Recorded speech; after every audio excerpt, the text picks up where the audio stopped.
Անձրոտ մի գիշերվա ընթացքում Երանի կենտրոն թաղամասում բնակվող միայնակ գործարար Արամը սխալմամբ ստանում է մի հուսահատ հաղորդագրություն մի մորից, Անիից, ով պարզապես ցանկանում էր կերակրել իր որդուն։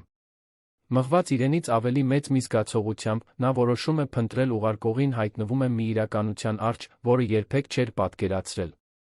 Այս անհավանական հանդիպումը հավերժ կփոխի նրանց կյանքը։ Եթե այս պատմությունը ձեզ հետաքրքրեց, չմոռանաք բաժանորդագրվել մեր ալիքին հայտնել մեզ, թե որ քաղաքից եք մեզ հետում, մենք շարունակում ենք։ Խոստանում եմ, որ սա կլինի լավագույն պատմությունը, որը դուք երբեք կլսեք ձեր կյանքում։ Անձրը հորդառատ տեղում էր Երանի վրա այդ հինգշաբթի լուսաբացին։ Կաթիլները համառորեն խփում էին 23-րդ հարկի բնակարանի պատուհաններին, ստեղծելով հիպնոսացնող մի մեղեդի, որն արձագանքում էր շքեղ ու լռակյաց սենյակներում։ Վահան Սահակյանն արդեն ժամեր շարունակ արթուն էր, ինչպես սովորաբար։ Քունը երբեք առատաձեռն չէր եղել նրա հանդեպ, հատկապես այն բանից հետո, երբ մայրը հեռացավ կյանքից, թողնելով մի դատարկություն, որը ոչ մի մասնագիտական հաջողություն չէր կարողացել լցնել։ 47 տարեկանում Վահանը կառուցապատման ոլորտում մի իսկական կայսրություն էր ստեղծել։ Նրա անունը հարգված էր հայաստանյան գործարար շրջանակներում, իսկ նրա կառուցած շենքերը զարդարում էին քաղաքի համայնապատկերը, որպես որակի նորարարության խորհրդանիշներ։ Սակայն ոչ ոք չգիտեր, թե որքան էր այս հաջողակ տղամարդը զբաղվում բարեգործությամբ, անաղմուկ օգնելով հաստատություններին, հովանավորելով անապահով երեխաների բուժումը, անանուն նվիրատվություններ անելով սոցիալական ծրագրերին։ Դա մի լուր միջոց էր հարգելու այն կնոջ հիշատակը, ով իրեն միայնակ էր մեծացրել Շենգավիթի համեստ թաղամասերից մեկում, սովորեցնելով, որ առանց նպատակի փողը պարզապես անհոգի թուղթ է։ Այդ գիշեր, մինչ նա դիտում էր ներքում փայլող քաղաքի լույսերը, մահագոնի փայտից պատրաստված սեղանի վրա նրա հեռախոսը թրթռաց։ Վահանը գիտեց հոնքերը։ Ով կարող էր հաղորդագրություն գրել գիշերվա ժամը 3-ին։ Նա վերցրեց սարքը, կարդաց նոր ստացված տեքստը։ Տպագրական ուղղագրական սխալներով լի բառերը էկրանից ցատկեցին նրա վրա, որպես օգնության հուսահատ կանչ։ Բար, խնդրում եմ, ես գիտեմ, որ մենք շատ չենք շփվում, բայց ես հուսահատված եմ, Նարեկը սոված է, իսկ ես փող չունեմ նրա հատուկ կաթը գնելու համար, նա լակտոզայի անտանելիություն ունի, միայն սա է ուտում, խնդրում եմ, ես ինձ 10,000 դրամ պարտք տալ։ Երդվում եմ, որ կվերադարձնեմ, խոստանում եմ, բայց նա այնքան շատ է լաց լինում, ես այլս չեմ կարողանում տեսնել, թե ինչպես է երեխաս սովից տանջվում, խնդրում եմ օգնիր ինձ։ Վահանը 3 անգամ վերընթերցեց հաղորդագրությունը։ Նա չէր ճանաչում որևէ մեկին, ով ուներ Նարեկ անունով որդի։ Համարը նույնպես անծանոթ էր։ Ակնհայտ էր, որ սա սխալմունք էր։ Այն գրողը հավանաբար հուսահատության մեջ սխալ էր հավաքել համարը։ Գործարարը կարող էր պարզապես պատասխանել, տեղեկացնելով սխալի մասին վերադառնալ իր սովորական անկնությանը։ Դա կլիներ ողջամիտ քայլը։ Սպասվածը։ Ապահովը։ Բայց այդ բառերի մեջ ինչ-որ բան դիպավ նրա հոգու խորքին։ Գուցե դա այն անկեղծ հուսահատությունն էր, որը հորդում էր յուրաքանչյուր սխալ գրված նախադասությունից։ Գուցե սովից լացող երեխայի պատկերն էր, երբ մայրը ելք չուներ։ Կամ գուցե դա սեփական մոր հիշողությունն էր, ով այնքան հաճախ էր անքուն գիշերներ անցկացրել, համոզվելու համար, որ որդին ուտելիք ունի, նույնիսկ եթե ինքը սոված էր մնում։ Վահանը վեր կացավ, քայլեց դեպի համայնապատկերային պատուհանը։ Անձրը շարունակում էր տեղալ, քաղաքի լույսերը հեռվում թարթում էին երկրային աստղերի պես։ Նա փակեց աչքերը, արեց մի բան, որը վաղուց չէր արել։ Աղոթեց։ Նշան խնդրեց, ուղղություն, վստահություն, որ սա պարզապես պատահականություն չէր, այլ նպատակ։ Երբ բացեց աչքերը, որոշումն արդեն կայացված էր։ Նա նորից վերցրեց հեռախոսը, օգտագործելով տեխնոլոգիական ոլորտի իր որոշ կապերը, կարողացավ պարզել համարի մոտավոր տեղանքը։ Հաղորդագրությունը եկել էր Սարի թաղից, մի թաղամաս, որը նա գիտեր միայն անցողիկ, որտեղ համեստ տները կպած էին իրար նեղ փողոցներում, որտեղ կյանքը դժվար էր, իսկ հնարավորությունները սակավ։ Վահանն արագ հագնվեց։ Մուգ ջինսետ աբատ, պարզ շապիկ, հարմարավետ մարզակոշիկներ։ Ոչ մի բան, որը կարող էր ուշադրություն գրավել։ Վերցրեց իր ունեցած ամենահամեստ մեքենայից, սեդանի բանալիները դուրս եկավ շենքից դեռ տեղացող անձրի տակ, որն արդեն սկսել էր մեղմանալ։ Քաղաքն այդ ժամին դատարկ էր։ Լայն պողոտաները, որոնք սովորաբար խցանված էին լինում, հիմա ամայի վազքուղիների էին նման։ Վահանը վճռականորեն քշեց դեպի իրեն ծանոթ մի շուրջօրյա դեղատուն, մեծ լավ տեսականիով մի հաստատություն։ Այնտեղ նա ուշադիր զննեց բաժինները սայլակը լցնելով հատուկ կաթի տուփերով, տարբեր չափսերի տակտիրներով, խոնավ անձեռոցիկներով, քսուկներով, մանրէազերծված շշերով, ծծակներով, մի փափուկ փոքրիկ ծածկոցով, նույնիսկ տարիքին համապատասխան որոշ խաղալիքներով։ Դրամարկղի մոտ գտնվող աշխատակցուհին, հոգնած, բայց բարի հայացքով մի միջին տարիքի կին, ժպտաց, տեսնելով ապրանքների քանակը։ «Ձեր երեխայի բախտը բերել է, որ նման նվիրված հայր ունի», մեկնաբանեց նա, անցկացնելով ապրանքները։ Վահանը պարզապես ժպտաց, չուղղելով սխալը։ Վճարեց կանխիկ, հրաժարվեց հդմ-կտրոնից, տոպրակները տարավ մեքենան։ Նա նայեց այն հասցեն, որը կարողացել էր կապել հեռախոսահամարի հետ, միացրեց GPS-ը։ 25 րոպեի ճանապարհ։ 25 րոպե, որոնք կարող էին փոխել ամեն ինչ կամ բացարձակապես ոչինչ չնշանակել։ Թաղամասը հենց այնպիսին էր, ինչպիսին նա պատկերացնում էր։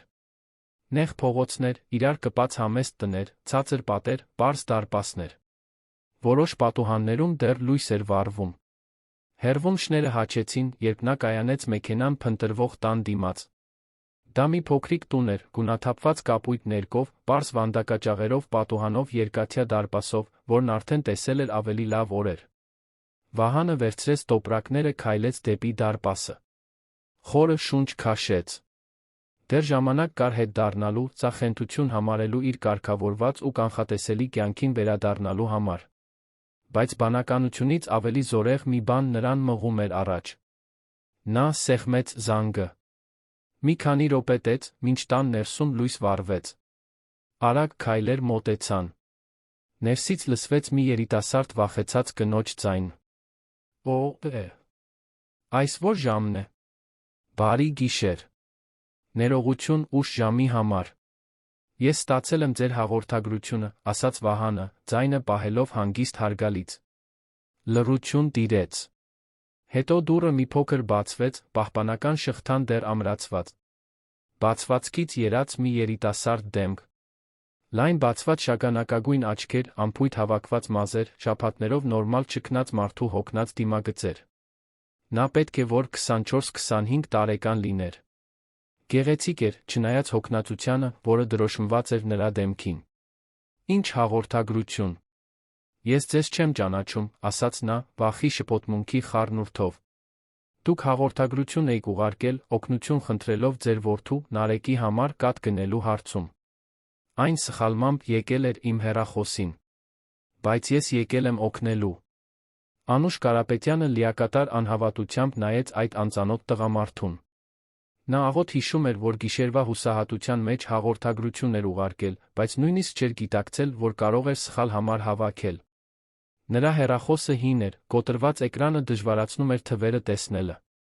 Եվ հիմա այստեղ կանգնած էր մի բոլորովին անծանոթ մարդ, գիշերվա կեսին, ասելով, թե եկել է օգնելու։ Սա իմաստ չունի։ Դուք ինձ չեք ճանաչում։ Ինչու՞ պիտի գայիք այստեղ, հարցրեց նա, անվստահությունը երում էր յուրաքանչյուր բառում։ Որովհետև ձեր որդին սոված է, իսկ ես կարող եմ օգնել։ Այսքանը։ Վահանը բարձրացրեց տոպրակները, որպեսզի նա տեսնի։ Բերել եմ հատուկ կաթ, տակտիրներ, որոշ այլ իրեր։ Փոխարենը ոչինչ չեմ ուզում։ Պարզապես ուզում եմ վստահ լինել, որ երեխան լավ կլինի։ Տան խորքից երեխայի սուր լացը կտրեց օդը։ Անուշը փակեց աչքերը, Վահանը տեսավ նրա դեմքով անցնող ցավը։ Նա հասել էր իր սահմանին։ Օգնություն խնդրելու ամոթը, անծանոթից վախը, որդուն կերակրելու հրատապ անհրաժեշտությունը։ Այդ պահին ամեն ինչ բախվում էր նրա ներսում։ Խնդրում եմ, մեղմորեն ասաց Վահանը, ես հասկանում եմ ձեր անվստահությունը։ Ես էլ ձեր տեղը լինեի, նույնը կանեի։ Բայց ինձ ընդամենը մի քանի րոպե տվեք։ Թույլ տվեք պատրաստել Նարեկի շիշը, հետո ես կգնամ, եթե ցանկանաք։ Առանց պարտավորությունների։ Անուշը նայեց տոպրակներին, հետո տղամարդուն, նորից տոպրակներին։ Տան ներսից Նարեկը շարունակում էր լաց լինել։ Նա կայացրեց մի որոշում, որը հակասում էր ինքնապաշտպանական բոլոր բնազդներին, որոնք զարգացրել էր դժվարին տարիների ընթացքում։ Նա հանեց շղթան, բացեց դուռը։ Վահանը մտավ մի փոքրիկ մաքուր սենյակ, չնայած ակնհայտ աղքատությանը։ Կահույքը հին էր, բայց խնամված։ Հեռուստացույց չկար։ Միայն մի մաշված բազմոց, փոքրիկ սեղան անկյունում, փայտե արկղից պատրաստված ինքնաշեն օրորոց, ծածկված մաքուր վերմակներով։ Պատերին խոնավության հետքեր կային, բայց դրանք զարդարված էին ամսագրերից կտրված մանկական նկարներով։ Խոհանոցն այս կողմում է, ցույց տվեց Անուշը, դեռս հեռավորություն պահելով փորձելով ընկալել իրավիճակի անիրական լինելը։ Վահանը հետեց նրան դեպի մի փոքրիկ խոհանոց։ Երկու այրիչով գազօջախ, փոքրիկ լվացարան, սառնարան, որը մտահոգիչ ձայներ էր հանում։ Նա դրեց տոպրակները փոքրիկ սեղանին, սկսեց հանել ապրանքները։ Անուշը հետում էր յուրաքանչյուր շարժմանը, պատրաստ արձագանքելու վտանգի ամենափոքր նշանին։ Կարող եմ օգտվել լվացարանից շիշը լվանալու համար, հարցրեց Վահանը, ցույց տալով իր գնած նոր շշերից մեկը։ Անուշը գլխով արեց, դեռս ապշած լռելով։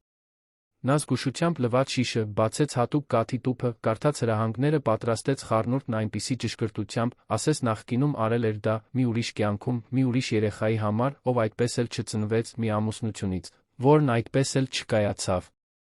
Կարող եմ կերակրել նրան, հարցրեց Վահանը, երբ վերջացրեց։ Ես կանեմ դա, Անուշը մեկնեց ձեռքերը շիշը վերցնելու համար, բայց Նարեկը ննջարանում էր, նա վարանում էր այդ անծանոթին մենակ թողնել իր խոհանոցում։ Վահանը հասկացավ երկընտրանքը։ Ես ձեզ հետ կգամ մինչ ննջարան, կտամ շիշը, կսպասեմ հյուրասենյակում, մինչ դուք նրան կերակրեք։ Հետո կխոսենք, եթե ցանկանաք։ Կամ ես կգնամ։ Ինչպես ձեզ հարմար է։ Նրանք քայլեցին դեպի փոքրիկ ննջարանը։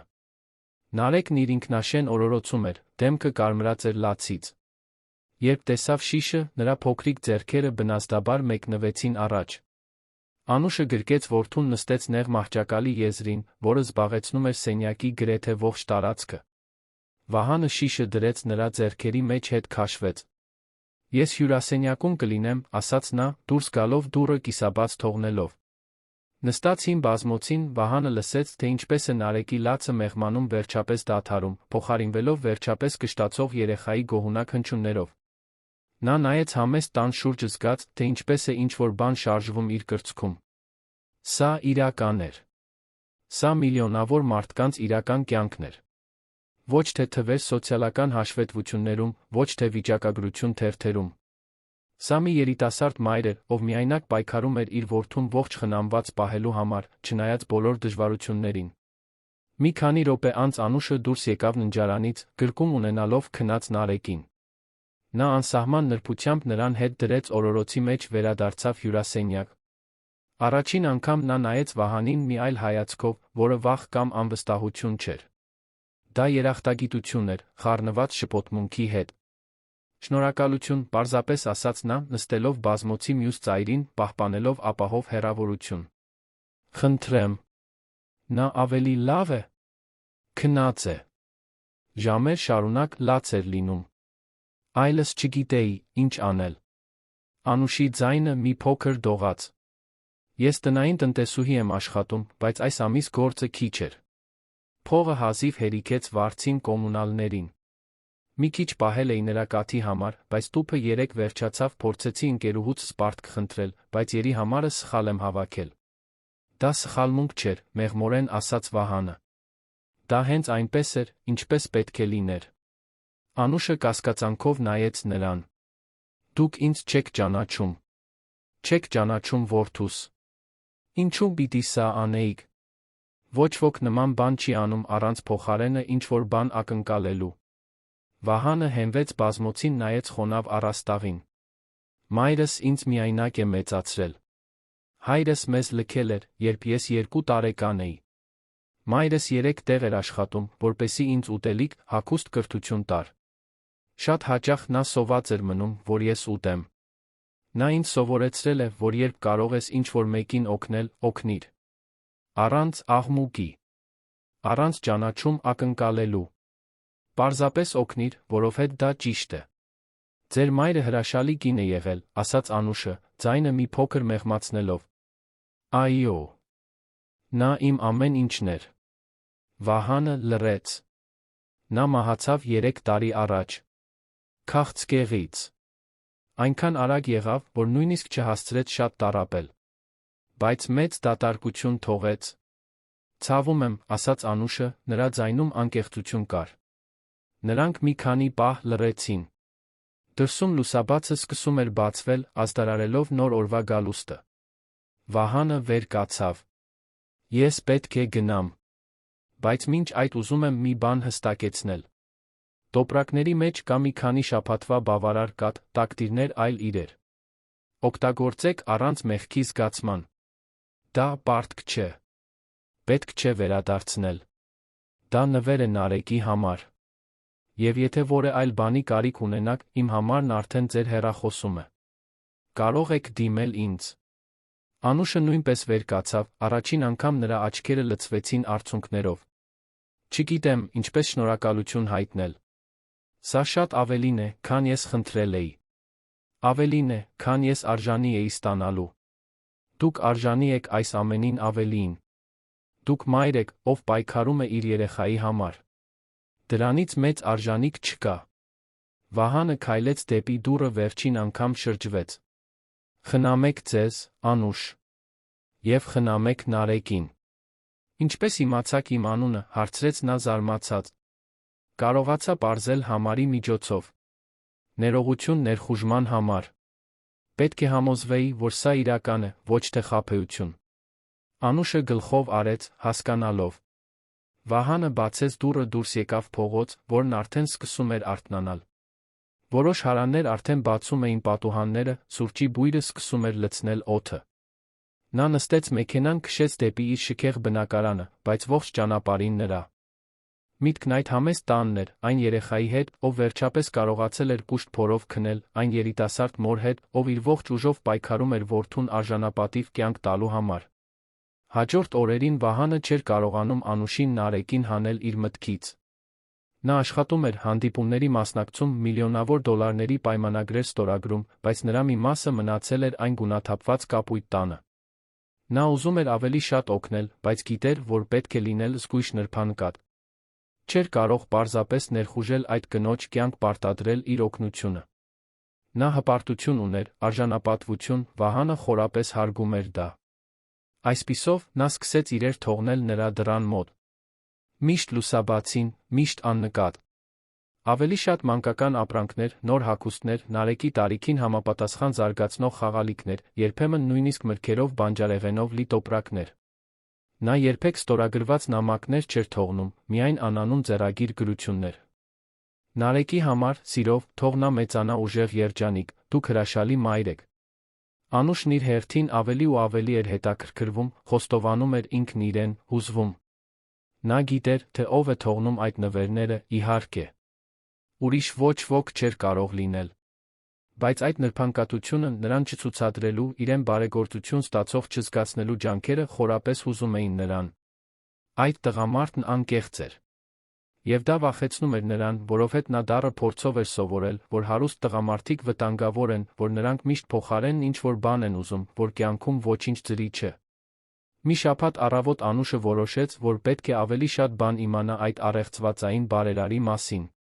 Նա խնդրեց Հարանուհուն մի քանի ժամով հետել Նարեկին գնաց քաղաքի կենտրոնի ինտերնետ ակումբներից մեկը։ Նա համացանցում մուտքագրեց նրա անունը, որը տեսել էր տոպրակներից մեկից պատահաբար ընկած այցեքարտի վրա։ Վահան Սահակյան։ Որոնման արդյունքները նրան շունչը կտրել տվեցին։ Վահանը պարզապես գործարար չէր։ Նա կառուցապատման հսկա էր։ Նրա անունը կապված էր Երանի ամենամեծ նախագծերի հետ։ Շքեղ շենքեր, բարձրակարգ համալիրներ, արտրի կենտրոններ։ Կային նրա լուսանկարները բարեգործական միջոցառումներից, որտեղ նա միշտ համեստ էր, միշտ հետին պլանում, երբեք չէր ձգտում ուշադրության կենտրոնում լինել։ Հոդվածները նշում էին նրա անանուն նվիրատվությունների, նրա լուրջ սոցիալական աշխատանքի մասին։ Մի մարդ, ով ուներ այն ամենը, ինչ կարելի է գնել փողով, բայց ով ընտրել էր իր հարստությունն օգտագործել նրանց օգնելու համար, ովքեր դրա կարիքն ամենից շատն ունեին։ Անուշը դուրս եկավ ինտերնետ ակումբից գլխապտույտով։ Նրանց աշխարհների միջ անդունդն ավելի մեծ էր, քան նա պատկերացնում էր։ Ինքը մի տնային տնտեսուհի, ով աշխատում էր գոյատելու համար, նա մի գործարար, ով երկնաքերեր էր կառուցում։ Ինչ էր այդ մարդը տեսնում իր մեջ։ Ինչու էր հոգ տանում իր որդու մասին։ Երախտագիտությունը, որ նա զգում էր, հսկայական էր, բայց այն ուղեկցվում էր նա բնազդային վախով։ Վախ, սովորել այդ օգնությանը, հետո կորցնել այն։ Վախ, սկսել կախվածություն ունենալ, նորից լքված լինել։ Վախ, հավատալ բարությանը, պարզել, որ կա թաքնված կին։ Նույն օրը կեսօրին Անուշն իր տան մոտակա այգում էր Նարեկի հետ, երբ տեսավ Վահանին իր կողմն ընդառաջ քայլելիս։ Նա հագնված էր առօրյա, ջինսետ աբատ, պարզ շապիկ, արային ակնոցը թաքցնում էր դեմքի մի մասը։ Երբ նրանց հայացքները հանդիպեցին, նա ժպտաց ձեռքով արեց։ Անուշը զգաց, թե ինչպես է սիրտն արագ բաբախում։ Ինչպիսի հաճելի պատահականություն, ասաց Վահանը, մոտենալով։ Կարող եմ նստել։ Անուշը ցույց տվեց սայլակի կողքի նստարանը։ Նարեկն արթուն էր, իր մեծ ու արտահայտիչ աչքերով հետաքրքրությամբ նայում էր շրջակա աշխարհին։ Վահանը նստեց, անկեղծ քնքշանքով նայեց երեխային։ Նա մեծացել է, մեկնաբանեց նա։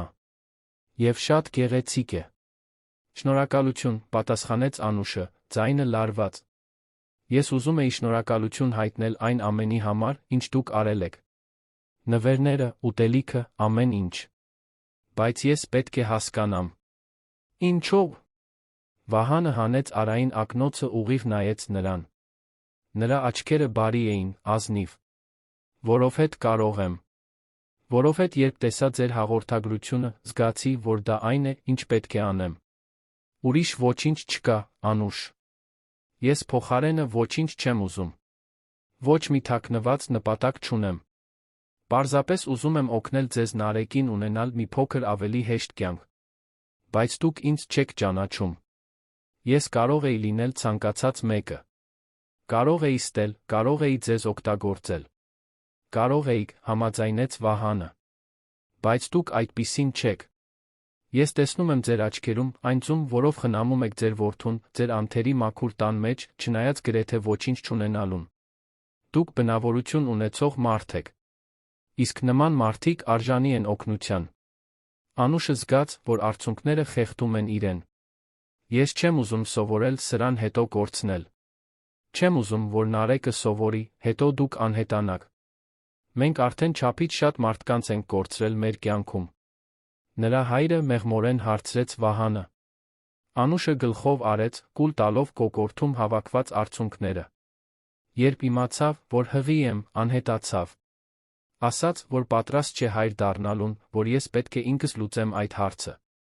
Արգելափակեց իմ համարը, տեղափոխվեց ուրիշ քաղաք։ Այլս լուր չունեցա։ Իսկ նրանից առաջ ուրիշներն էին, ովքեր սարեր ու ձորեր էին խոստանում, բայց միայն ուզում էին օգտվել։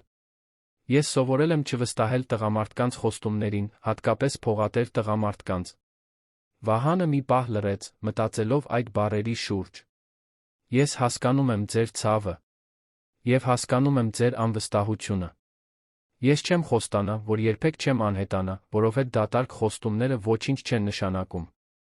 Բայց ես ձեզ գործով ցույց կտամ, որ ես տարբեր եմ։ Ես չեմ շտապում։ Մենք կարող ենք դանդաղ առաջ գնալ։ Դուք եք որոշում տեմպը։ Եթե ուզենաք, որ հեռանամ, ես կհեռանամ։ Եթե ուզենաք, որ շարունակեմ օգնել, ես կշարունակեմ։ Առանց ճնշման։ Առանց պահանջների։ Անուշը նայեց Նարեկին, ով հիմա մանկական հետաքրքրությամբ սննում էր Վահանին։ Երեխան ձեռքերը մեկնեց նրա կողմը, մի անկեղծ ու անմեղ ժեստով։ Վահանը նայեց Անուշին, լուր թույլտվություն խնդրելով։ Նա միայն մի վայրկյան վարանեց, նախքան գլխով անելը։ Վահանը զգուշությամբ գրկեց Նարեկին, այնպիսի նրբությամբ, ասես գիտեր, որ իր ձեռքերում թանկարժեք ու փխրուն մի բան է պահում։ Երեխան հետաքրքրությամբ նայեց նրան, փոքրիկ ձեռքերով դիպավ նրա դեմքին, ի զարմանս Անուշի, ծիծաղեց։ Կարծես թե նա ձեզ հավանեց, մեկնաբանեց նա, նրա շուրթերին մի համեստ ժպիտ հայտնվեց։ Երեխաները հրաշալի բնազդ ունեն բարի մարդկանց ճանաչելու համար, ասաց Վահանը, մեղմորեն օրորելով Նարեկին։ Նրանք թույլ չեն տալիս իրենց խաբել արտաքինով կամ սիրուն բառերով։ Նրանք զգում են։ Անուշը հետում էր տեսարանին զգացմունքների մի խառնուրդով, որը չէր կարողանում լիովին անվանել։ Այնտեղ քնքշանք կար, այդ հզոր։ Տղամարդը պահում էր իր որդուն, ասես դա աշխարհի ամենաբնական բանն էր։ Այնտեղ հոգատարություն կար։ Այնտեղ կար մի անկեղծ բան, որը նա սովոր չէր տեսնել։ Դուք երեխաներ ունեք, հարցրեց նա, հասկանալով, որ շատ քիչ բան գիտի այդ մարդու մասին, ով այդքան անսպասելիորեն մտել էր իր կյանք։ Վահանը գլուխը տարուբերեց, նրա դեմքով տխրության մի շող անցավ։ Ոչ։ Գրեթե ունենում էի շատ տարիներ առաջ։ Նշանված էի, կյանքս սկսում էր հաջողվել գործերում, նա հղիացավ։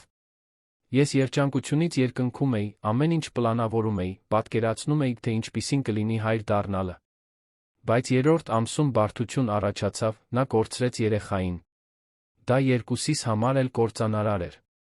Մեր հարաբերությունները չդիմացան այդ ցավին։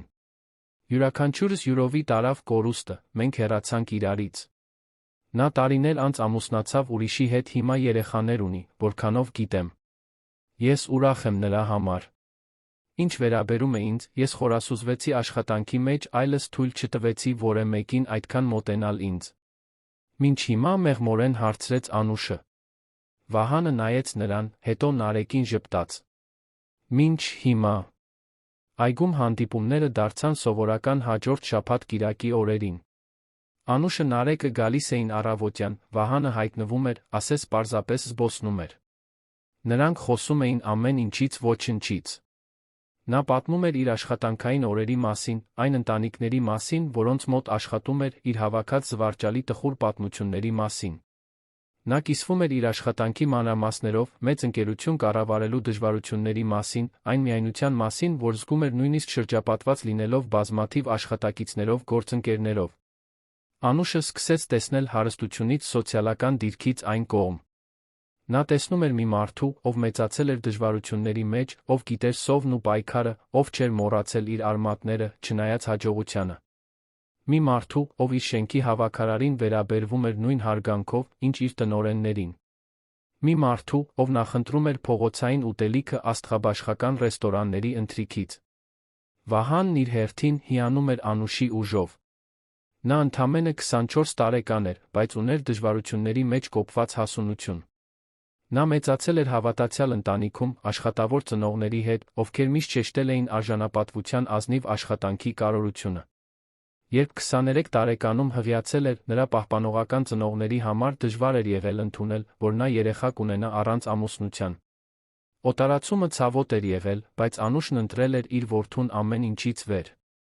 Նրանք դեռ չեն ճանաչում Նարեկին, պատմեց նա մի օր, մինչ նրանք հետում էին, թե ինչպես է երեխան խաղում Վահանի բերած գունավոր խաղալիքով։ Մայրս երբեմն զանգում է, հարցնում է, ինչպես եմ, բայց միշտ այդ դատապարտող ձայնով։ Հայրս նույնիսկ դա չի անում։ Նրա համար ես անպատվել եմ ընտանիքը։ Ասես որդուս սիրով նվիրումով մեծացնելը ամոթի պատճառ լինի։ Նրանք կզղջան, համոզված ասաց Վահանը։ Մի օր նրանք կհասկանան, որ թանկարժեք ժամանակ են կորցրել իրենց թոռան հետ, հպարտության նախապաշարմունքների պատճառով։ Եվ կցանկանան հետ բերել այդ ժամանակը, բայց չեն կարողանա։ Դուք կարծում եք, ես պետք է դիմեմ նրանց։ Փորձեմ վերականգնել կապը։ Կարծում եմ, դուք պետք է անեք այն, ինչ ձեր սիրտն է հուշում։ Բայց դուք չպետք է աղերսեք նրանց ընդունումը։ Դուք ոչ մի սխալ բան չեք արել։ Երեխա եք ունեցել, մեծացնում եք այդ երեխային սիրով, ազնիվ աշխատում եք ձեզ պահելու համար։ Դա հպարտության առիթ է, ոչ թե ամոթի։ Վահանի բառերը օրեր շարունակ արձագանքում էին Անուշի մեջ։ Նա նկատեց, որ սկսում է իրեն այլ կերպ տեսնել։ Այլս ոչ թե որպես հանգամանքների զոհ, այլ որպես մի մարտիկ, ով ամեն օրը դիմավորում է քաջությամբ։ Եվ այդ փոփոխության մի մասը պարտական էր այդ մարդուն, ով հայտնվել էր իր կյանքում որպես գործարարի կերպարանքով մի հրեշտակ։ Նարեկը նույնպես փոխվում էր։ Երեխան, ով նախկինում ավելի լրակյաց ու լացկան էր մշտական քաղցի պատճառով, հիմա լավ էր զարգանում։ Քաշ էր հավաքել, մաշկն առողջ փայլ ուներ, աչքերը փայլում էին հետաքրքրությունից, ուրախությունից։ Եվ ակնհայտորեն նա հատուկ կապ էր ստեղծել Վահանի հետ։ Ամեն անգամ նրան տեսնելիս մեկնում էր ձեռքերը, ուրախության ճիչեր արձակում, հանգստանում էր միայն նրա գրկում։ Նա ձեզ սիրում է, մեկնաբանեց Անուշը մի կիրակի, մինչ նրանք քայլում էին այգում, Նարեկը քնած էր Վահանի գրկում։ Երբեք չեմ տեսել, որ նա այդպես կապվի որևէ մեկի հետ։ Զգացմունքը փոխադարձ է, պատասխանեց Վահանը, խորը քնքշանքով նայելով երեխային։ Չեմ կարող բացատրել, Անուշ, բայց երբ նայում եմ նրան, զգում եմ մի կապ, որը տրամաբանությունից վեր է։ Ասես նա ինչ-որ կերպ իմը լինի։ Գիտեմ, տարօրինակ է հնչում։ Տարօրինակ չի հնչում, ասաց նա ցածրաձայն։ Գեղեցիկ է հնչում։ Մի երեքշաբթի գիշեր էր, երբ ամեն ինչ փոխվեց։ Անուշը տանն էր, նոր էր լողացրել Նարեկին, երբ նկատեց, որ նա սովորականից տաք է։ Ձեռքը դրեց երեխայի ճակատին, զգաց տենդի տաքությունը։ Ակնթարթային խուճապը տիրեց նրան։ Նարեկը նախկինում երբեք չէր հիվանդացել։ Նա չգիտեր, ինչ անել։ Տվեց նրան տանը եղած ջերմիչեցնողը, բայց ջերմությունը չէր իջնում։ Երեխան սկսեց լաց լինել, մի ուրիշ լաց, ցավի ու անհանգստության լաց։ Անուշը զանգահարեց պոլիկլինիկա, բայց գիշեր էր, հերթապահությունը ծանրաբեռնված էր։ Ասացին, որ պետք է ժամերով սպասի ընդունելության համար։ Ժամեր, որոնք նա զգում էր, որ չունի։ Առանց մտածելու նա վերցրեց հեռախոսը, հավաքեց Վահանի համարը։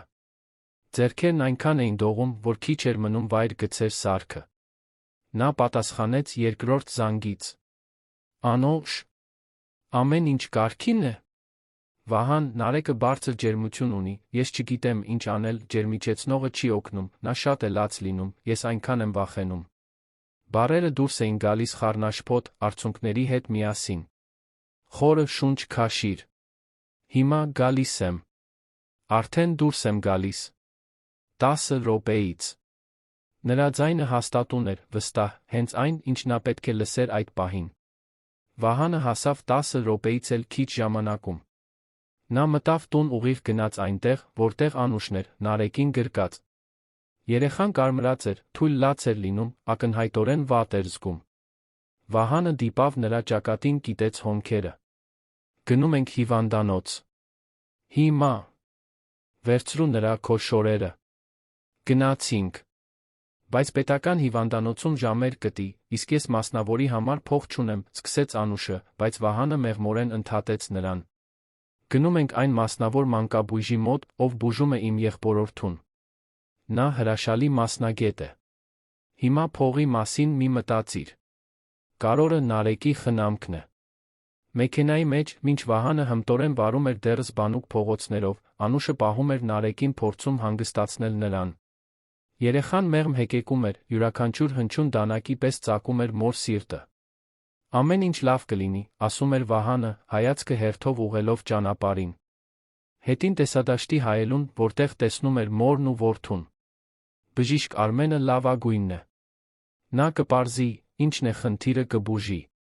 Կլինիկան համեստ էր, բայց ակնհայտորեն բարձրակարգ։ Երբ հասան, Վահանը պարզապես խոսեց ընդունարանի աշխատակցի հետ, րոպեներ անց նրանք արդեն հարմարավետ ու լավ կահավորված հետազոտության սենյակում էին։ Բժիշկ Արմենը մոտ 60 տարեկան տղամարդ էր, ալեհեր մազերով, բարի փորձառու հայացքով։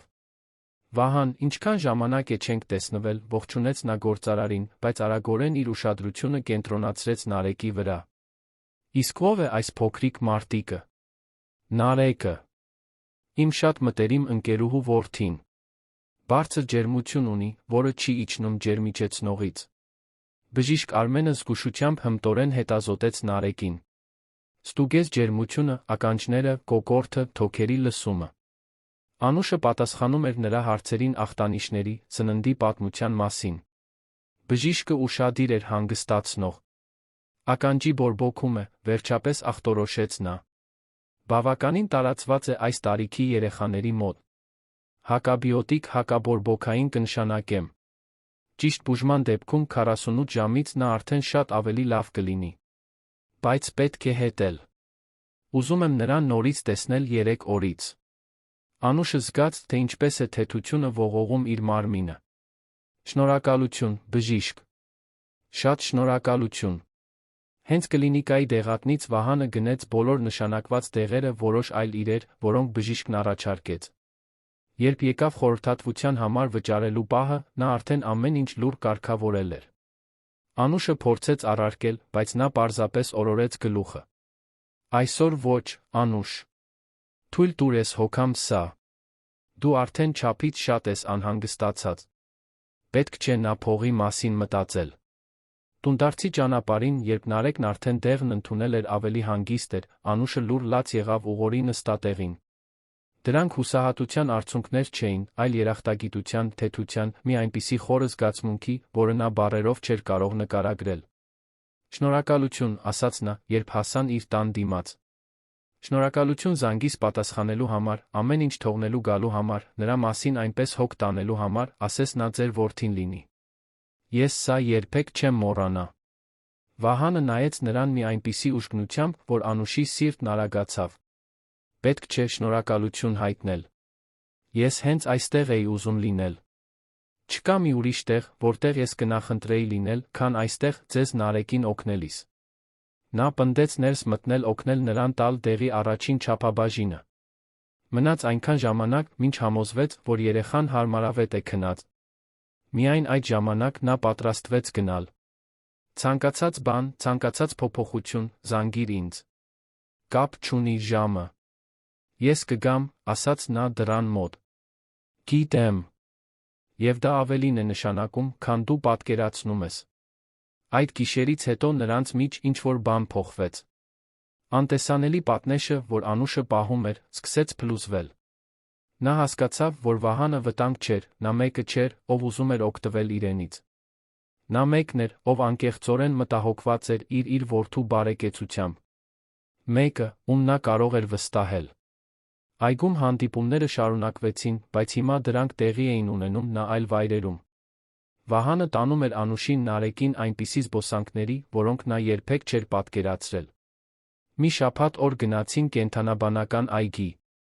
Նարեկը հիացած էր կենդանիներով, հատկապես կապիկներով, որոնք զվարճալի դեմքեր էին անում։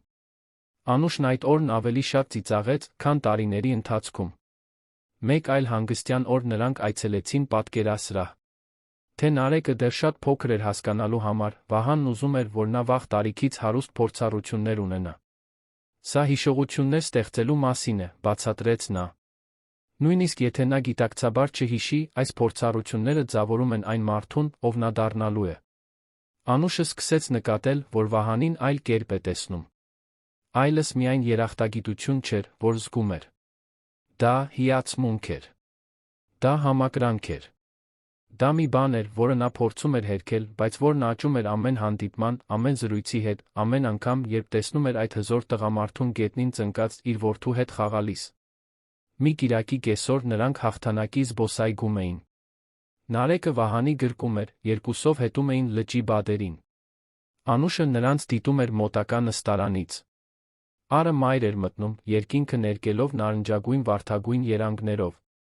Դա այնքան կատարյալ տեսարան էր, այնքան նման իսկական ընտանիքի, որ Անուշի սիրտը ցավեց։ Լավ ես, հարցրեց Վահանը, նկատելով նրա դեմքի արտահայտությունը։ Պարզապես մտածում էի, ասաց նա վարանելով։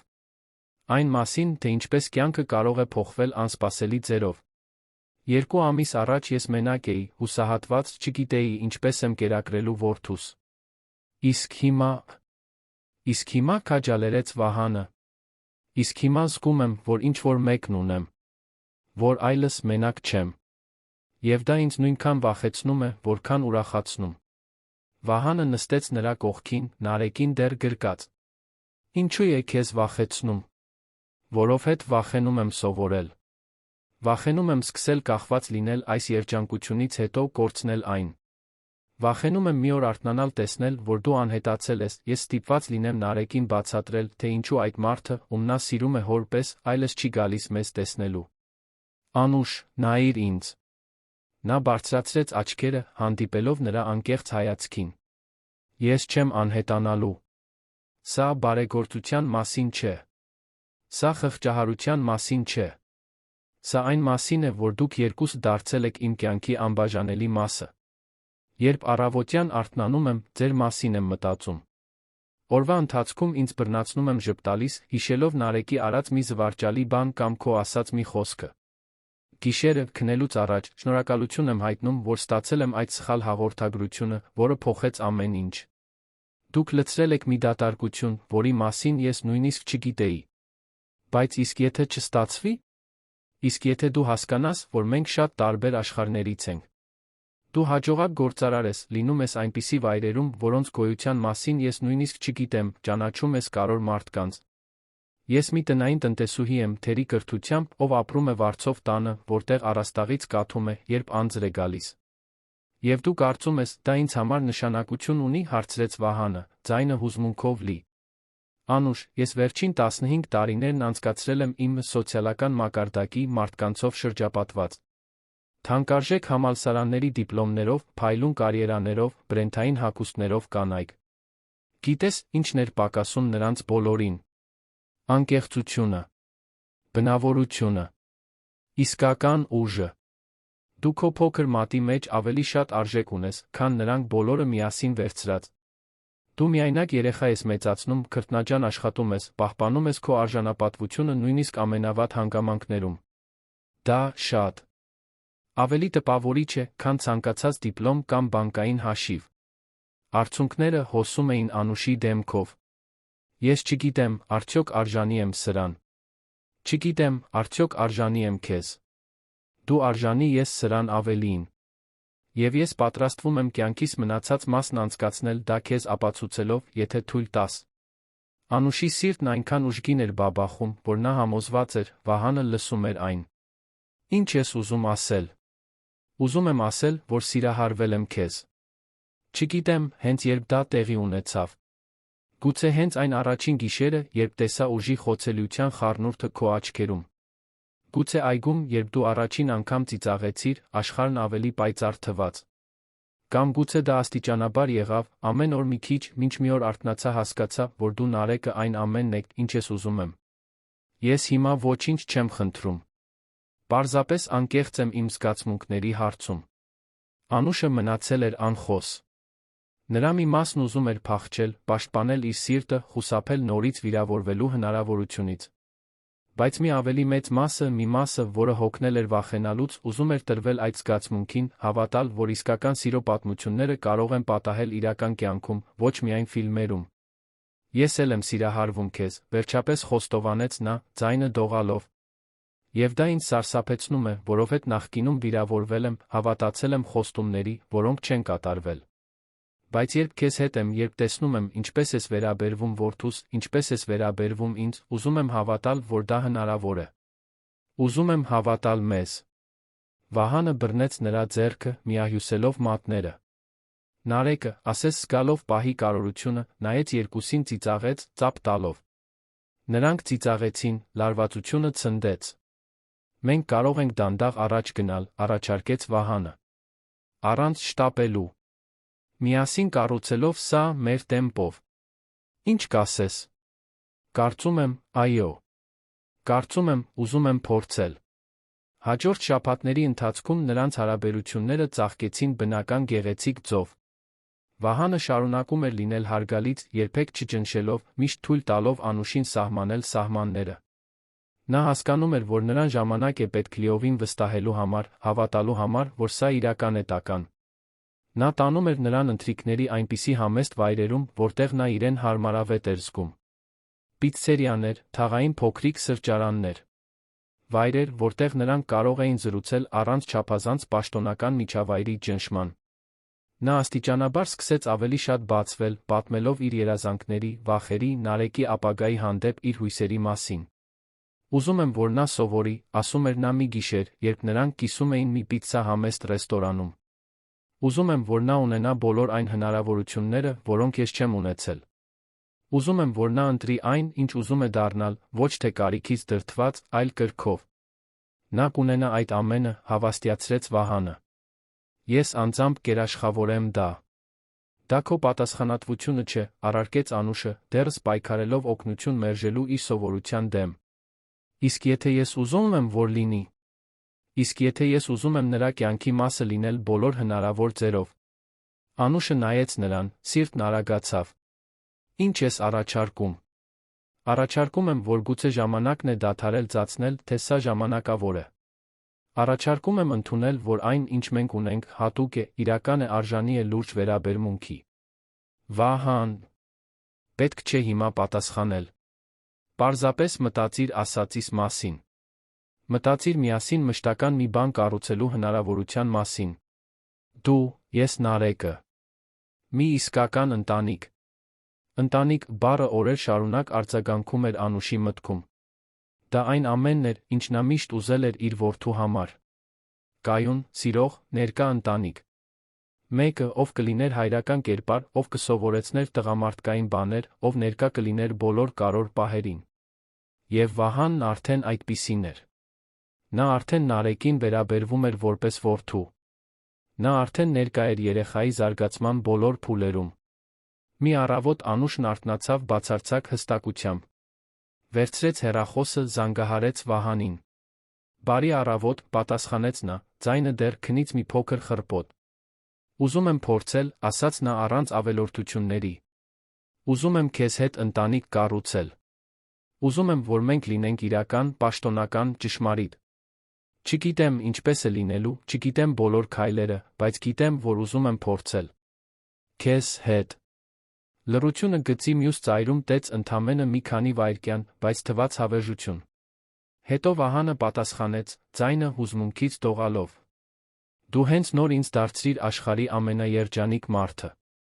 Անուշի որոշումը լիովին տրվել այդ հարաբերություններին նշանավորեց նոր փուլ նրանց կյանքում։ Վահանը, հարգալից ինչպես միշտ, ոչինչ չշտապեցրեց։ Նրանք շարունակեցին կանոնավոր հանդիպել, բայց հիմա նրանց մեջ մի այլ թեթություն կար։ Այլս ոչ թե անորոշության լարվածությունը, այլ այն մարդու հանգստությունը, ով գիտի, որ ամուր մի բան է կառուցում։ Հենց Վահանն առաջարկեց, որ Անուշը տեսնի իր բնակարանը։ «Չեմ ուզում, որ քեզ ճնշված զգաս», ասաց նա զգուշությամբ։ «Բայց կուզենայի, որ տեսնեիր, որտեղ եմ ապրում, ավելին իմանայիր իմ կյանքի մասին։ Կարող ենք գնալ ցերեկը, երբ քեզ հարմար կլինի»։ Անուշը համաձայնեց, հետաքրքրված, բայց նա նյարդայնացած։ Նա գիտեր, որ բնակարանը շքեղ կլինի, բայց ոչինչ նրան չէր նախապատրաստել իրականությանը։ Երբ առանձնակի վերելակի դռները բացվեցին անմիջապես բնակարանի նախասրահում, նա մնաց ապշած։ Տարածքը հսկայական էր, հատակից մինչ առաստաղ ձգվող պատուհաններով, որոնցից բացվում էր Երանի համայնապատկերը։ Դիզայներական կահույք, արվեստի գործեր պատերին, անթերի դեկորացիա, որը թվում էր ամսագրի էջերից է դուրս եկել։ «Այն շատ մեծ է», մեկնաբանեց նա Նարեկին գրկած, իրեն փոքրիկ զգալով այդ հսկայական միջավայրում։ «Այն դատարկ է», ուղղեց Վահանը, նայելով շուրջը, ասես առաջին անգամ էր տեսնում այդ վայրը։ «Այն միշտ եղել է պարզապես քնելու տեղ։ Երբեք տուն չի եղել։ Տանը կյանք է պետք, ծիծաղ, սեր։ Սա ընդամենը թանկարժեք բնակարան է»։ Նա տարավ նրան ցույց տալու յուրաքանչյուր սենյակը։ Գրքերի դարակներով լի աշխատասենյակը, խոհանոցը, որը նա հազվադեպ էր օգտագործում, այգով պատշգամբը, որտեղ կարող էր խաղալիքներ տեղադրել Նարեկի համար։ Եվ հետո, որոշ վարանումով, բացեց մի սենյակի դուռ, որը միշտ փակ էր պահում։ Դա մանկական սենյակ էր։ Ազնիվ փայտի ծորորոց, նուրբ զարդարանքներ, անկյունում կերակրող մոր բազկաթոռ, դարակներում որոշ փափուկ խաղալիքներ, դեռ պիտակներով։ Ամեն ինչ ծածկված էր փոշու բարակ շերտով, սառած ժամանակի մեջ։ «Սա պետք է լիներ որդուս սենյակը», բացատրեց Վահանը, ձայնը ծանրացած։ «Երբ նշանածս կորցրեց երեխային, ես չկարողացա սա քանդել։ Փակեցի դուռը, այլս երբեք չմտա։ Մինչ այսօր»։ Անուշը զգաց արցունքներն աչքերում։ Մոտեցավ Վահանին, բռնեց նրա ձեռքը։ «Նա շատ սիրված կլիներ»։ «Այո», համաձայնեց Վահանը։ «Բայց գուցե ամեն ինչ պատահում է ինչ-որ պատճառով։ Գուցե ես պետք է սպասեի։ Սպասեի քեզ։ Սպասեի Նարեկին»։ Նայելով սենյակին, Վահանի մտքում մի գաղափար ձևավորվեց։ Իսկ եթե այս տարածքը վերածենք նոր մի բանի։ Ոչ թե ջնջել անցյալը, այլ հարգել այն, ստեղծելով ապագա։ Կարող ենք միասին վերաձևավորել, սա դարձնել Նարեկի սենյակը, երբ դուք այստեղ լինեք։ «Երբ մենք այստեղ լինենք», կրկնեց Անուշը զարմացած։ «Ի վերջո։ Երբ դու քեզ պատրաստ կզգաս։ Ոչ հիմա, ոչ վաղը։ Բայց մի օր, հույս ունեմ, որ դու Նարեկը այս բնակարանը, կամ ցանկացած տուն, որ միասին կընտրենք, կդարձնեք մեր տունը»։ Առաջարկը գայթակղիչ էր միաժամանակ վախեցնող։ Անուշը դեռ ապրում էր իր փոքրիկ վարձով տանը, դեռ աշխատում էր որպես տնային տնտեսուհի, դեռ պահպանում էր իր անկախությունը։ Այդ շքեղ աշխարհ տեղափոխվելու միտքը նրան անապահով էր զգացնում։ «Վախենում եմ կորցնել այն, ինչ ես կամ», խոստովանեց նա։ «Վախենում եմ դառնալ մեկը, ում չեմ ճանաչում»։ «Դու երբեք չես դադարի դու լինելուց», հավաստիացրեց Վահանը։ «Քո էությունը, քո ուժը, քո բնավորությունը չեն փոխվում հասցեի կամ բանկային հաշվի պատճառով։ Եվ ես երբեք չեմ ուզենա, որ դու փոխվես։ Հենց այն պատճառով, թե ով ես դու, ես սիրահարվեցի։ Հաջորդ շաբաթների ընթացքում նրանք միասին աշխատեցին սենյակի փոփոխության վրա։ Անուշն ընտրեց ուրախ գույներ, կրթական թեմաներ, զարդարանքներ, որոնք խթանում էին երեխայի զարգացումը։ Վահանը վարձեց լավագույն մասնագետներին, բայց հենց Անուշն էր, ով հոգի տվեց այդ տարածքին։ Յուրաքանչյուր մանրուք արտացոլում էր սեր հոգատարություն։ Մինչդեռ նրանց երեքի առօրյան շարունակում էր ամրապնդվել։ Վահանը սկսեց շաբաթական մի քանի անգամ նրան դիմավորել աշխատանքից հետո։ Նա ծանոթացավ այն ընտանիքների հետ, որոնց մոտ Անուշն աշխատում էր, աննկատ կերպով երաշխավորեց, որ նրանք նրան պատշաճ կերպով արժորեն, առաջարկելով վարձատրության բարձրացումներ, որոնք արտացոլում էին նրա աշխատանքի որակը։ Անուշը երբեք չիմացավ, որ այդ բարելավումների հետում նա էր կանգնած։ Նարեկը դարձավ 9 ամսական ավելի ու ավելի աշխույժ էր դառնում։ Սկսեց սողալ, անհագ հետաքրքրությամբ հետազոտել իր շուրջը գտնվող աշխարհը։ Եվ Վահանը ներկա էր յուրաքանչյուր կարևոր փուլում։ Հենց նա տեսավ Նարեկի առաջին երերուն քայլերը, երեխային բռնած ձեռքերից տոնելով այնպես, ասես դա աշխարհի ամենամեծ նվաճումն էր։ Տեսա՞ր, բացականչում էր Վահանը ավելի մեծ ոգորությամբ, քան հենց ինքը Նարեկը։ Նա քայլեց։ 4 քայլ։ Անուշ, տեսա՞ր։ Նա ծիծաղում էր նրա ոգորության վրա, այն մաքուր ու անկեղծ սիրո վրա, որը երում էր յուրաքանչյուր ժեստում։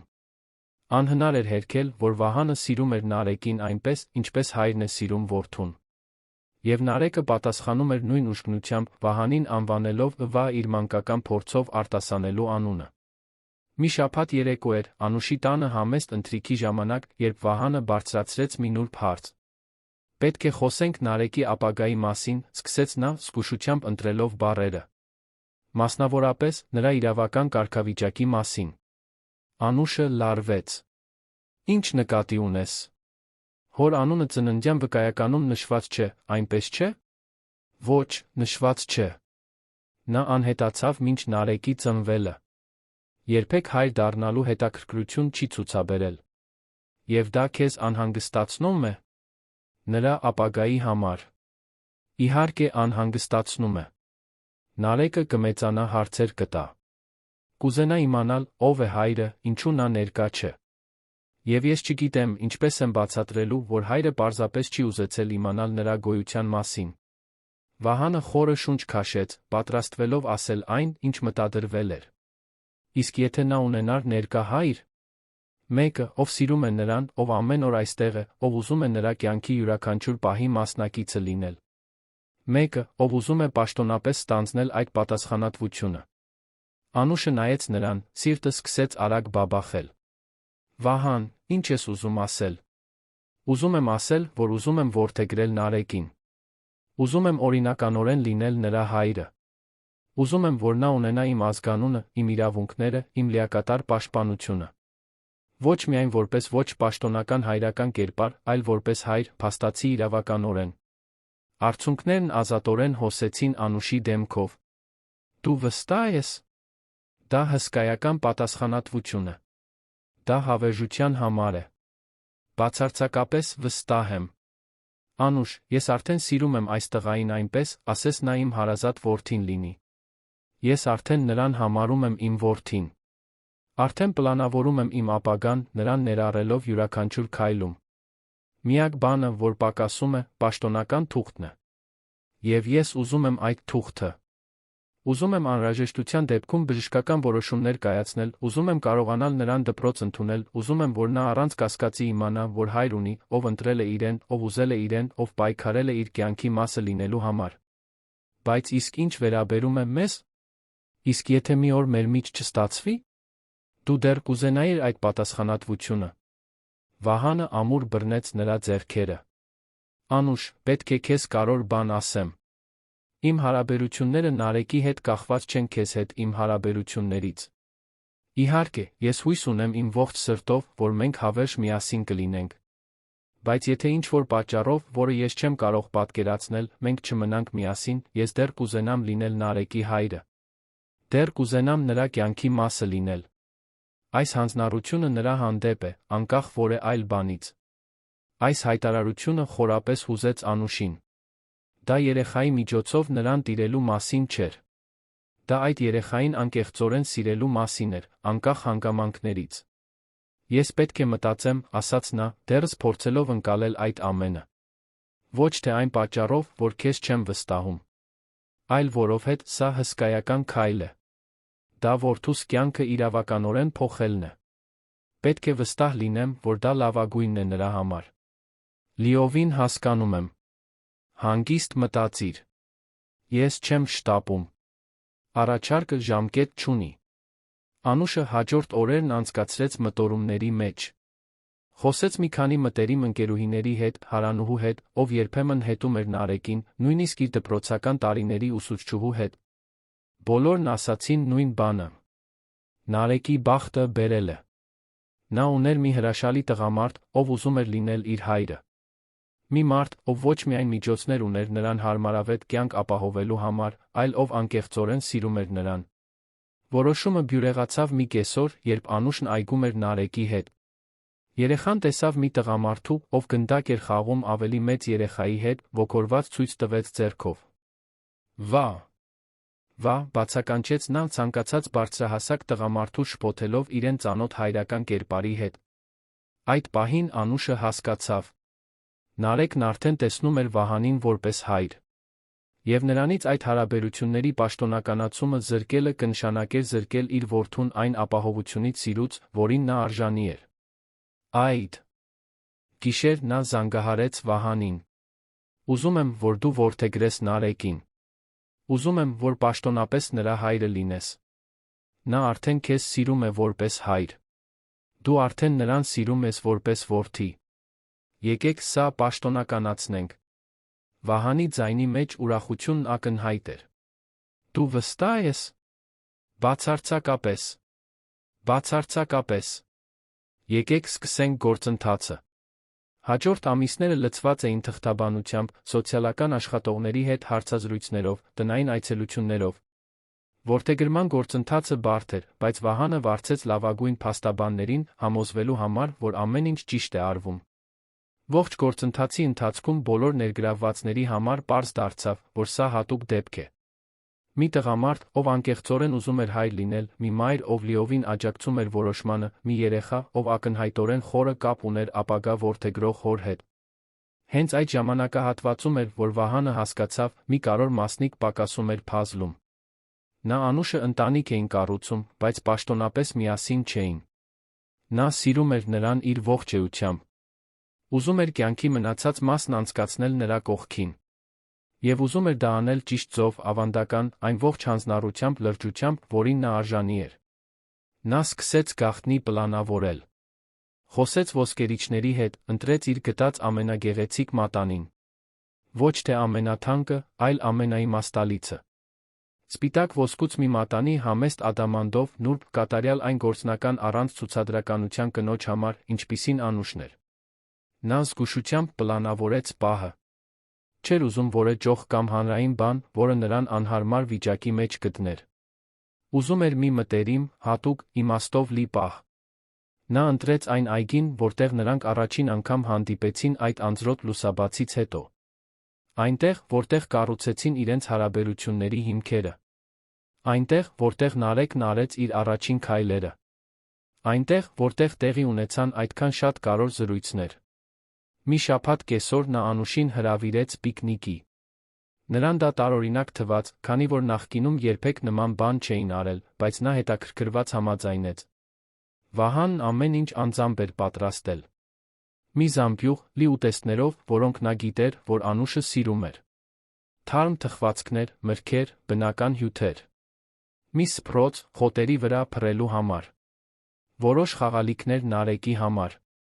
Նրանք ընտրեցին մի վայր փարթամ ծառի տակ, որտեղից երում էր լիճը, որտեղ սովորաբար կերակրում էին բադերին։ Նարեկն ուրախ խաղում էր Վահանի բերած նոր խաղալիքներով։ Անուշը նայում էր տեսարանին գոհունակությամբ։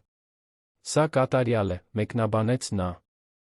Ինձ պետք չեն թանկարժեք ռեստորաններ կամ շքեղ խնջույքներ։ Սա, մենք երեքով, այն ամենն է, ինչ ինձ պետք է։ Հենց դրա համար եմ ես քեզ սիրում, ասաց Վահանը, ձայնը հուզմունքից դողալով։ Նա վեր կացավ, ի զարմանս Անուշի, ծնկի իջավ խոտերի վրա նրա դիմաց։ Գրպանից հանեց մի փոքրիկ կապույտ թավշյա տուփ։ Անուշի սիրտը սկսեց արագ բաբախել։ Անուշ Կարապետյան, սկսեց նա, ձայնը մի փոքր դողալով, մի քանի ամիս առաջ ես ստացա մի հաղորդագրություն, որը լիովին փոխեց իմ կյանքը։ Կարծում էի, թե դա սխալ էր, ճակատագրի մի սխալմունք։ Բայց հիմա գիտեմ, որ դա տիեզերքն էր, կամ Աստված, կամ այն ամենը, ինչ կառավարում է մեր կյանքը, որն ինձ ուղղորդեց այնտեղ, որտեղ ես միշտ պետք է լինեի։ Քեզ հետ։ Նարեկի հետ։ Ընտանիք կառուցելով։ Արցունքներն արդեն հոսում էին Անուշի դեմքով։ Նարեկը, զգալով, որ ինչ-որ կարևոր բան է կատարվում, դադարեցրեց խաղը, հետաքրքրությամբ նայում էր իր մեծ աչքերով։ Դու ինձ սովորեցրիր, ինչ է իսկական սերը։ Ոչ թե ֆիլմերի սերը, կատարյալ առանց բարդությունների,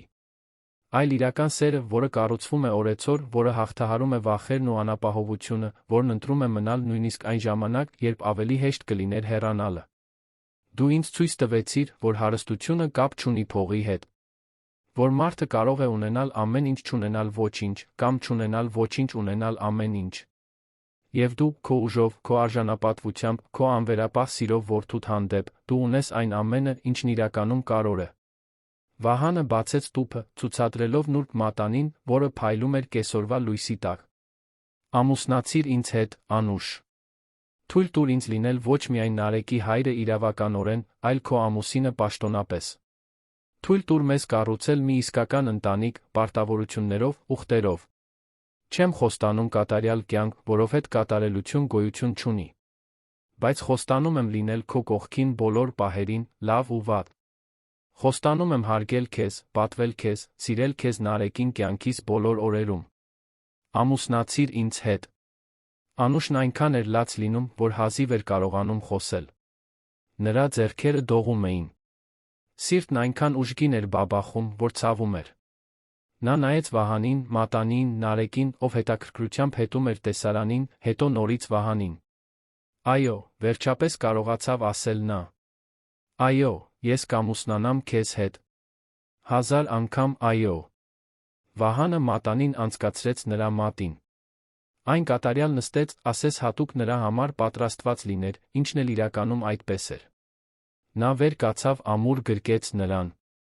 Նարեկը, չուզենալով դուրս մնալ, մեկնեց ձեռքերը, նրանք երկուսով նրան էլ ներառեցին գրկախառնության մեջ, երեքով միասին, միավորված մի ընտանիք բոլոր իմաստներով։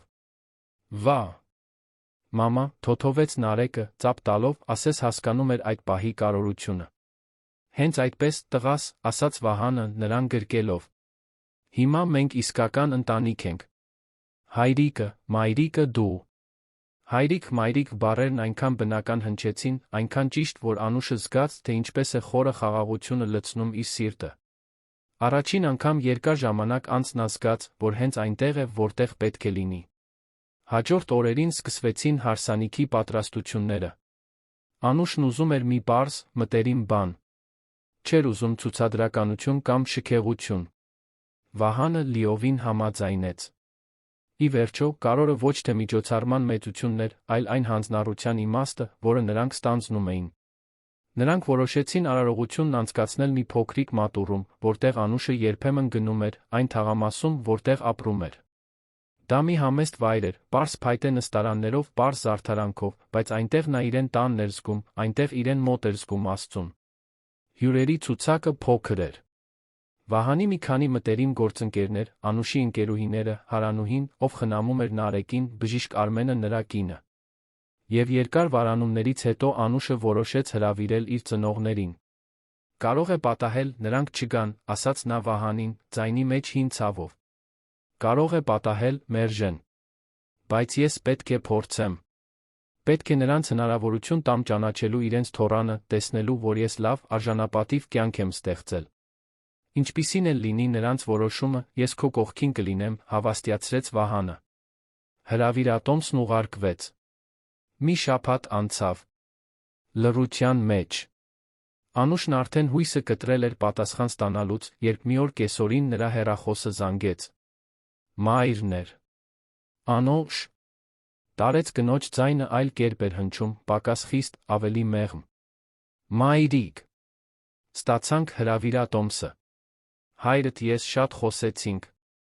Ամեն ինչի մասին։ Այն մասին, թե ինչպես վարվեցինք քեզ հետ, մեր կայացրած որոշումների մասին։ Մի երկար լռություն տիրեց։ Մենք շատ խիստ եղանք քո հանդեպ։ Շատ դատապարտող։ Եվ թանկարժեք ժամանակ կորցրեցինք մեր թոռան հետ հպարտության նախապաշարմունքների պատճառով։ Եթե դու դեռ ուզում ես, որ մենք գանք հարսանիքին, մենք շատ կուզենայինք այնտեղ լինել։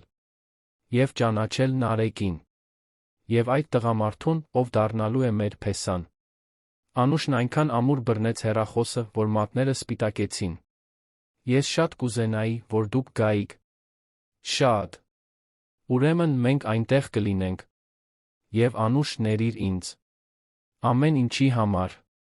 Հարսանիքի օրը բացվեց պարզ կապույտ երկնքով, առանց մի հատիկ ամպի։ Անուշն արթնացավ վաղ առավոտյան ընկերուհու տանը, որտեղ անցկացրել էր գիշերը, ըստ ավանդույթի։ Նա նայեց իրեն հայելու մեջ, մինչ ընկերուհին ուղում էր նրա պարզ, բայց գեղեցիկ զգեստը սպիտակ, նուրբ ժանյակներով, որի համար Վահանը պնդել էր վճարել, որը նա ընտրել էր քաղաքի համեստ խանութներից մեկում։ Դու հրաշալի տեսք ունես, ասաց ընկերուհին, ուղղելով կարճ քողը։ Նյարդայնացած եմ, խոստովանեց Անուշը։ Իսկ եթե սա երաս լինի։ Իսկ եթե արթնանամ ու պարզեմ, որ սրանից ոչինչ իրական չէ։ Սա իրական է։ Ես տեսել եմ, թե ինչպես է այդ տղամարդը քեզ նայում։ Սա չափազանց իրական է։ Մատուռում Վահանը սպասում էր խորանի մոտ, Նարեկին գրկած։ Երեխան հագել էր մի փոքրիկ կոստյում, որը նրան նմանեցնում էր մանրանկար ջենթլմենի։ Նա անհանգիստ էր, նայում էր դռանը, սպասելով մորը։ Հյուրերը քիչ էին, բայց յուրաքանչյուրն այնտեղ ներկա էր մի հատուկ պատճառով։ Բժիշկ Արմենը կինը, ովքեր հետել էին Նարեկի առողջացման ճանապարհին։ Անուշի ընկերուհիները, ովքեր աջակցել էին նրան ամենադժվար պահերին։ Բարի Հարանուհին, ով այդքան հաճախ էր խնամել երեխային։ Եվ վերջին նստարանին, զղջման ու հույսի խառը զգացմունքներով, Անուշի ծնողները։ Երբ երաժշտությունը սկսվեց, Անուշը հայտնվեց մատուռի դռանը, Վահանը զգաց, թե ինչպես է շունչը կտրվում։ Նա փայլում էր։ Ոչ թե զգեստի կամ պարզ շպարի պատճառով, այլ աչքերի փայլի, անկեղծ ժպիտի, այն խաղաղության պատճառով, որը բխում էր նրա ողջությունից։ Նարեկը, տեսնելով մորը, սկսեց շարժվել Վահանի գրկում, ուզենալով գնալ նրա մոտ։ Մամա։ Մամա, կանչում էր նա, մեկնելով ձեռքերը։ Անուշը ծիծաղեց արցունքների միջից արագացրեց քայլերը։ Երբ հասավ խորանին, Վահանը կռացավ, որպեսզի Նարեկը կարողանա գրկել նրան։ Երեքով միացան մի գրկախառնության մեջ, միայն դրանից հետո քահանան սկսեց արարողությունը։ Մենք այստեղ ենք հավաքվել, սկսեց քահանան, նրա ջերմ ձայնը լցրեց փոքրիկ մատուռը, տոնելու երկու հոգիների միությունը, ովքեր հանդիպեցին անսովոր ձով, բայց ովքեր ակնհայտորեն ճակատագրով նախատեսված էին միասին լինելու։ Վահան, Անուշ, դուք ընտրել եք միմյանց ոչ միայն որպես զուգընկերներ, այլ որպես ընտանիք։ Եվ այս երեխան, նա ցույց տվեց Նարեկին, կենդանի ապացույցն է այն բանի, որ իսկական սերը սահմաններ կամ պայմաններ չի ճանաչում։ Ուխտերը պարզ էին, բայց խորապես հուզիչ։ Վահանն առաջինը խոսեց, նրա ձայնը հաստատուն էր, չնայած ազատորեն հոսող արցունքներին։ Անուշ, երբ ես սխալմամբ ստացա այդ հաղորդագրությունը, չէի պատկերացնում, որ ստանում եմ կյանքիս ամենամեծ նվերը։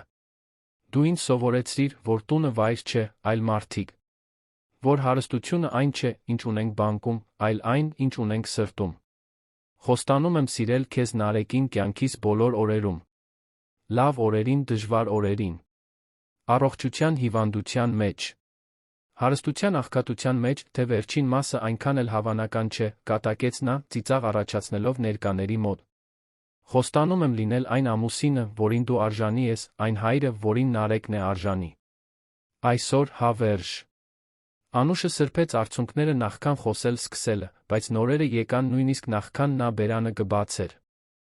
Վահան, դու հայտնվեցիր իմ կյանքում այն ժամանակ, երբ ես անդունդի հատակին էի, երբ ելք չէի տեսնում, երբ կարծում էի, թե ստիպված կլինեմ ամեն ինչին միայնակ դիմակայել հավերժ։ Բայց դու ոչ միայն ինձ նյութապես օգնեցիր։ Դու ինձ ցույց տվեցիր, որ ես արժանի էի սիրո, որ ես ուժեղ էի, որ կարող էի երազել իմ որդուս համար ավելի լավ ապագայի մասին։ Խոստանում եմ լինել այն կինը, որին դու արժանի ես, այն զուգընկերը, ով քեզ կաջակցի բոլոր պահերին։ Խոստանում եմ պատվել քեզ, հարգել քեզ, սիրել քեզ իմ ողջ սրտով։ Դու ընտրեցիր լինել Նարեկի հայրը, երբ դրա պարտավորությունը չունեիր, դա ինձ ցույց տվեց, թե դու ինչպիսի տղամարդ ես։ Բնավորության, պատվի, իսկական սիրո տղամարդ։ Ես օրհնված եմ, որ քեզ ունեմ իմ կյանքում, պատրաստվում եմ ամեն օր ապացուցել, որ արժանի եմ այդ օրհնությանը։ Մատուռում ոչ մի չոր աչք չկար։ Նույնիսկ քահանան ստիպված եղավ մի պահ կանգ առնել, հանգստանալու համար, նախքան շարունակելը։ Ասված բառերով, տրված ուխտերով այն սիրով, որն ակնհայտորեն գոյություն ունի ձեր մեջ, ես ձեզ հայտարարում եմ ամուսին կին։ Կարող եք համբուրել հարսին։ Վահանը զգուշությամբ բռնեց Անուշի դեմքը, քնքշորեն համբուրեց նրան։ Նարեկը դեռ նրանց միջ ծափ տվեց, ծիծաղեց, հիացած տեսարանով։ Հյուրերը ծափահարեցին, ոմանք բարձրաձայն լաց էին լինում։ Արարողությունից հետո տեղի ունեցավ փոքրիկ ընդունելություն մատուռի կողքի համեստ սրահում։ Անուշի ընկերուհիների պատրաստած տնական տորթը, թխվածքաբլիթներ, հյութեր։ Ոչ մի ճոխ բան, բայց լի սիրով ուրախությամբ։ Նարեկը ուշադրության կենտրոնում էր, սողալով հյուրերի միջ, ժպիտներ բաժանելով, գրավելով սրտերը։ Հենց ընդունելության ժամանակ էր, որ Անուշի ծնողները վերջապես մոտեցան։ Մայրը, ալեհեր մազերով դստեր աչքերով միջին տարիքի մի կին, արցունքն աչքերին նայեց Նարեկին։ Կարող եմ նրան գրկել, հարցրեց նա երկյուղածությամբ։ Անուշը միայն մի վայրկյան վարանեց, նախքան դրական պատասխան տալը։ Մայրը գրկեց Նարեկին, նայեց նրան, ասես հրաշք էր տեսնում։ Նա գեղեցիկ է։ Կատարյալ։ Եվ ես այնքան ժամանակ կորցրեցի։ Բայց պետք չէ այլս կորցնել, մեղմորեն ասաց Անուշը։ Նա այստեղ է։ Մենք այստեղ ենք։ Հայրը, խիստ արտաքինով մի մարդ, ով հիմա պարզապես ծեր ու հոգնած էր թվում, նույնպես մոտեցավ։ Անուշ, ես չգիտեմ, ինչպես ներողություն խնդրել այն ամենի համար, ինչ արեցինք։ Այն ձի համար, որով քեզ հետ վարվեցինք։ Դու դժվար պահ էիր ապրում, մենք, քեզ աջակցելու փոխարեն, դատապարտեցինք քեզ։ Հեռացրինք քեզ, երբ դու մեր կարիքն ամենից շատն ունեիր։ Հայրիկ։ Ոչ, թույլ տուր ավարտեմ։ Դու ապացուցեցիր, որ ավելի ուժեղ ես, քան ես երբե եղել եմ։ Այս տղային միայնակ մեծացրիր, քրտնաջան աշխատեցիր, պահպանեցիր քո արժանապատվությունը։ Եվ գտար մի բարի մարդու, ով քեզ իսկապես սիրում է։ Ես հպարտանում եմ քեզնով։ Պետք է դա վաղուց ասած լինեի, բայց… Ասում եմ հիմա։ Ես շատ հպարտ եմ քեզնով։ Անուշը գրկեց հորը, տարիների ցավն ու դառնությունը սկսեցին հալվել։ Դա ակնթարթային գործընթաց չէր լինի։ Ժամանակ կպահանջվեր այդ հարաբերությունները վերականգնելու համար։ Բայց այնտեղ, այդ պահին, դա սկիզբն էր։ Վահանը հեռվից հետում էր տեսարանին, երջանիկ տեսնելով Անուշին իր ծնողների հետ հաշտվելիս։ Բժիշկ Արմենը մոտեցավ նրան, ձեռքը դնելով նրա ուսին։ Դու շատ հատուկ բան արեցիր այստեղ, Վահան։ Ոչնչից ընտանիք կառուցեցիր։ Այս կնոջը, այս երեխային տվեցիր մի բան, որը փողով հնարավոր չէ գնել։ Նրանք ինձ շատ ավելին տվեցին, քան ես իրենց, պատասխանեց Վահանը։ Նրանք ինձ նպատակ տվեցին։ Ինձ պատճառ տվեցին ամեն առավոտ երջանիկ արթնանալու համար։ Ինձ իսկական տուն տվեցին։ Համեստ խնջույքը շարունակվեց մինչ երեկո։ Երբ բոլորն արդեն գնացել էին, Վահանը, Անուշը, Նարեկը մնացին մենակ լրակյաց մատուռում։ Նրանք նստեցին նստարաններից մեկին, Նարեկը վերջապես քնած էր Անուշի գրկում, հոգնած այդքան իրադարձություններից։ Մենք հիմա ընտանիք ենք, շշնջաց Անուշը, նայելով իր մատի մատանիին։ Պաշտոնապես, օրինականորեն, բոլոր ձերով։ Լավագույն ընտանիքը, որ ես կարող էի խնդրել, համաձայնեց Վահանը, ձեռքը գցելով նրա ուսերին։ Այդ գիշեր նրանք առաջին անգամ գնացին Վահանի բնակարան որպես ընտանիք։ Նարեկի սենյակը, հիմա լիովին վերափոխված, սպասում էր նրանց։ Վահանը երեխային զգուշությամբ դրեց նոր օրորոցի մեջ, երկուսով մնացին այնտեղ, հետելով նրա քնին։ Շնորհակալություն, շշնջաց Անուշը։ Ամեն ինչի համար։ Մեզնից չհրաժարվելու համար։ Մեզ ընտրելու համար։ Մեզ սիրելու համար։ Շնորհակալություն քեզ, ինձ ձեր կյանքի մասը դարձնելու համար։ Ինձ վստահելու համար։ Ինձ ընտանիք պարգևելու համար։ Եվ այնտեղ, սիրով ու հույսով լի այդ սենյակում, նրանք կնքեցին իրենց տված ուխտը։ Ոչ միայն որպես ամուսին կին, այլ որպես ծնողներ, որպես գործընկերներ, որպես կյանքի ճանապարհի ընկերներ։ Մի ընտանիք, որը ծնվեց տպագրական սխալից, բայց որը պարզվեց հենց այն էր, ինչ նրանց բոլորին պետք էր լիարժեք լինելու համար։ Ամուսնության առաջին ամիսները քաղցր փոխակերպող հարմարվողականության շրջան էին։ Անուշը դեռ աշխատում էր որպես տնային տնտեսուհի, չնայած Վահանի մեղմ առարկություններին։ Նա կարիք ուներ պահպանելու իր անկախությունը, իր սեփական ինքնությունը։ Բայց հիմա նա իր ժամանակը բաժանում էր այն փոքրիկ տան մեջ, որը երկար ժամանակ վարձում էր շքեղ բնակարանի մեջ, որն այժմ նա իր տունն էր։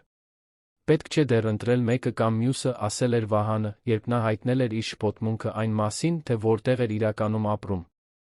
Անցումը կարող է լինել աստիճանաբար։ Քո ժամանակին, քո տեմպով։ Ի վերջո, սակայն, գործնականությունը հաղթեց։ Երկու վայր պահելը իմաստ չուներ, հատկապես երբ Նարեկը մեծանում էր ավելի շատ տարածքի կարիք ուներ։ Վերջնական տեղափոխությունը բնակարան տեղի ունեցավ բնականաբար, առանց ճնշման, երբ Անուշը վերջապես իրեն պատրաստ զգաց։ Բայց ոչ միայն նրանք տեղափոխվեցին։ Անուշը պնդեց վերցնել որոշ կահույք իր փոքրիկ տնից։ Այն մաշված բազմոցը, որի վրա այդքան հաճախ էր կերակրել Նարեկին դժվարին գիշերներին։ Այն փոքրիկ սեղանը, որի մոտ նա սովորել էր ոտքի կանգնել։ Այդ պարզ իրերը պատվավոր տեղ ստացան շքեղ բնակարանում, ստեղծելով կատարյալ միաձուլում երկու աշխարհների մեջ, որոնք այժմ դառնում էին մեկ ամբողջություն։ Վահանը նույնպես փոփոխություններ արեց իր կյանքում։ Նա ավելի շատ պատասխանատվություն պատվիրակեց իր վստահելի գործընկերներին, սկսեց ավելի քիչ ժամեր աշխատել։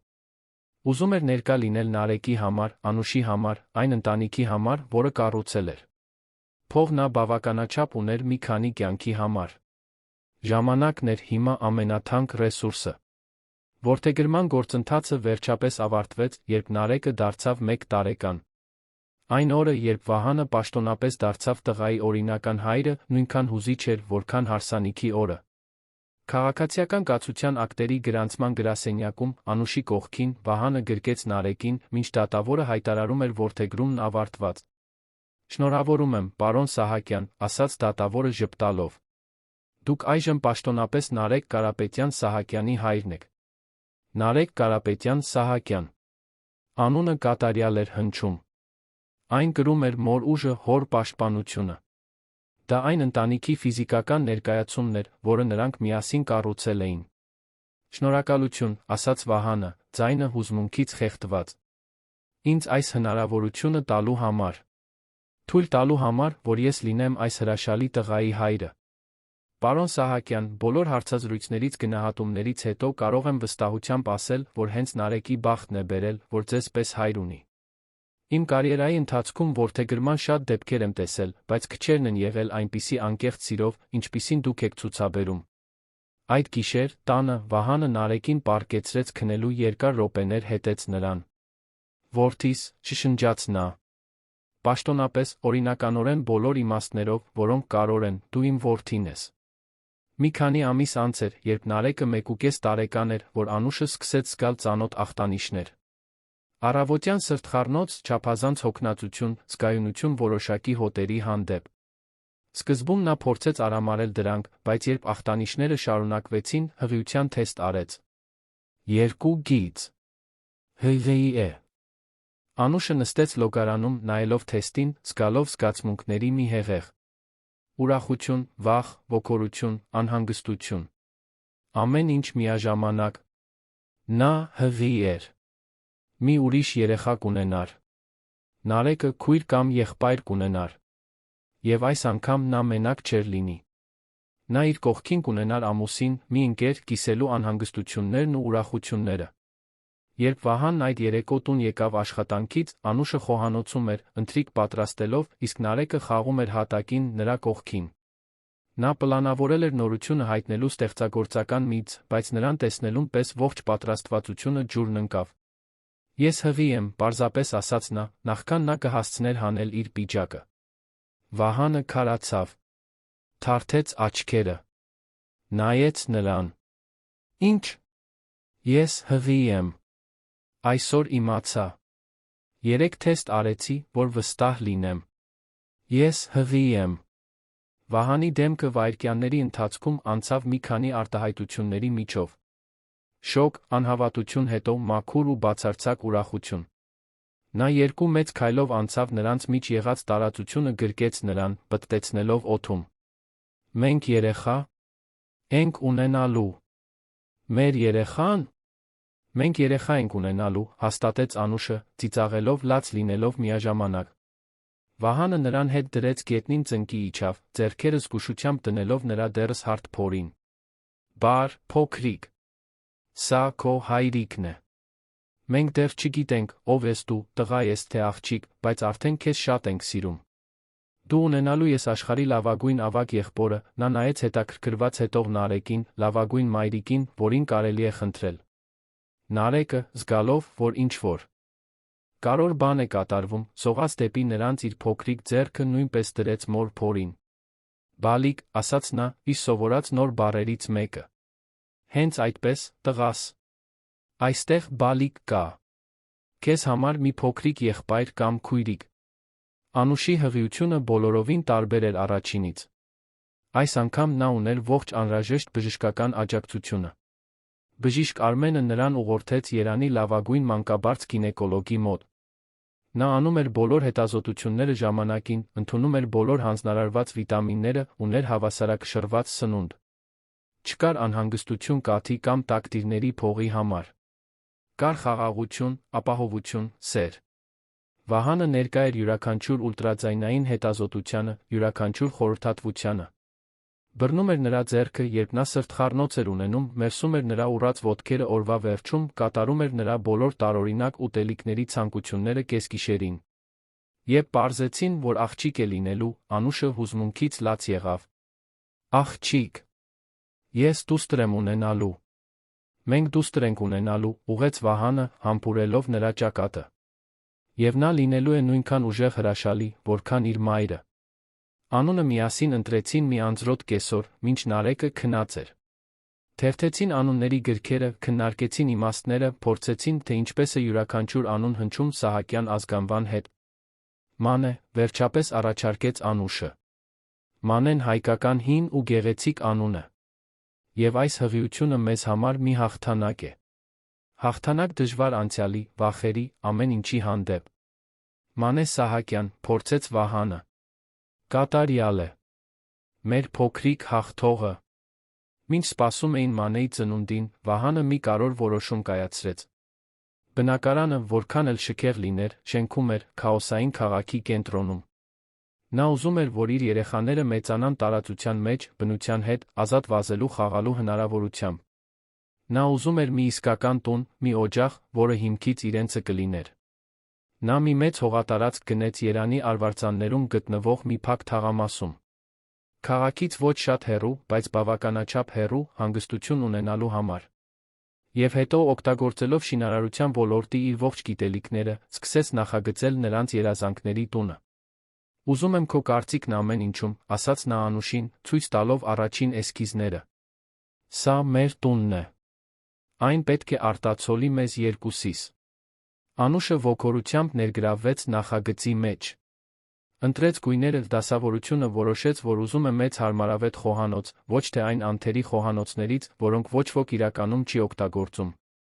Ուզում էր պտղատու ծառերով բակ, երեխաների համար խաղահրապարակ, մի այգի, որտեղ կարող էր կանաչի ծաղիկներ տնկել։ Շինարարությունն արագ առաջ գնաց, Վահանի հսկողությամբ, ով նույն նվիրումով էր մոտենում գործին, ինչ իր արտրային նախագծերին։ Միայն թե այս անգամ դա պարզապես աշխատանք չէր։ Դա աղյուսի ցեմենտի մեջ նյութականացված սեր էր։ Մանեն ծնվեց մի գարնանային առավոտ, երբ հիվանդանոցի այգու ծաղիկները բացվում էին։ Ծննդաբերությունն անցավ հանգիստ, Վահանի ուղեկցությամբ, ով բռնել էր Անուշի ձեռքը ողջ ընթացքում։ Երբ երեխան վերջապես եկավ, ուժեղ ու առողջ լացով, Անուշը նայեց այդ կատարյալ դեմքին, զգաց, թե ինչպես է իր սիրտը հորթում։ Նա գեղեցիկ է, ասաց Վահանը հիացած, երբ բուժքույրը Մանեին դրեց նրա գրկում։ Կատարյալ է։ Քեզ է նման։ Քո աչքերն ունի, նկատեց Անուշը, ժպտալով արցունքների միջից։ Նարեկը, հիմա արդեն 2 տարեկան, հիվանդանոցում ծանոթացավ քույրիկի հետ։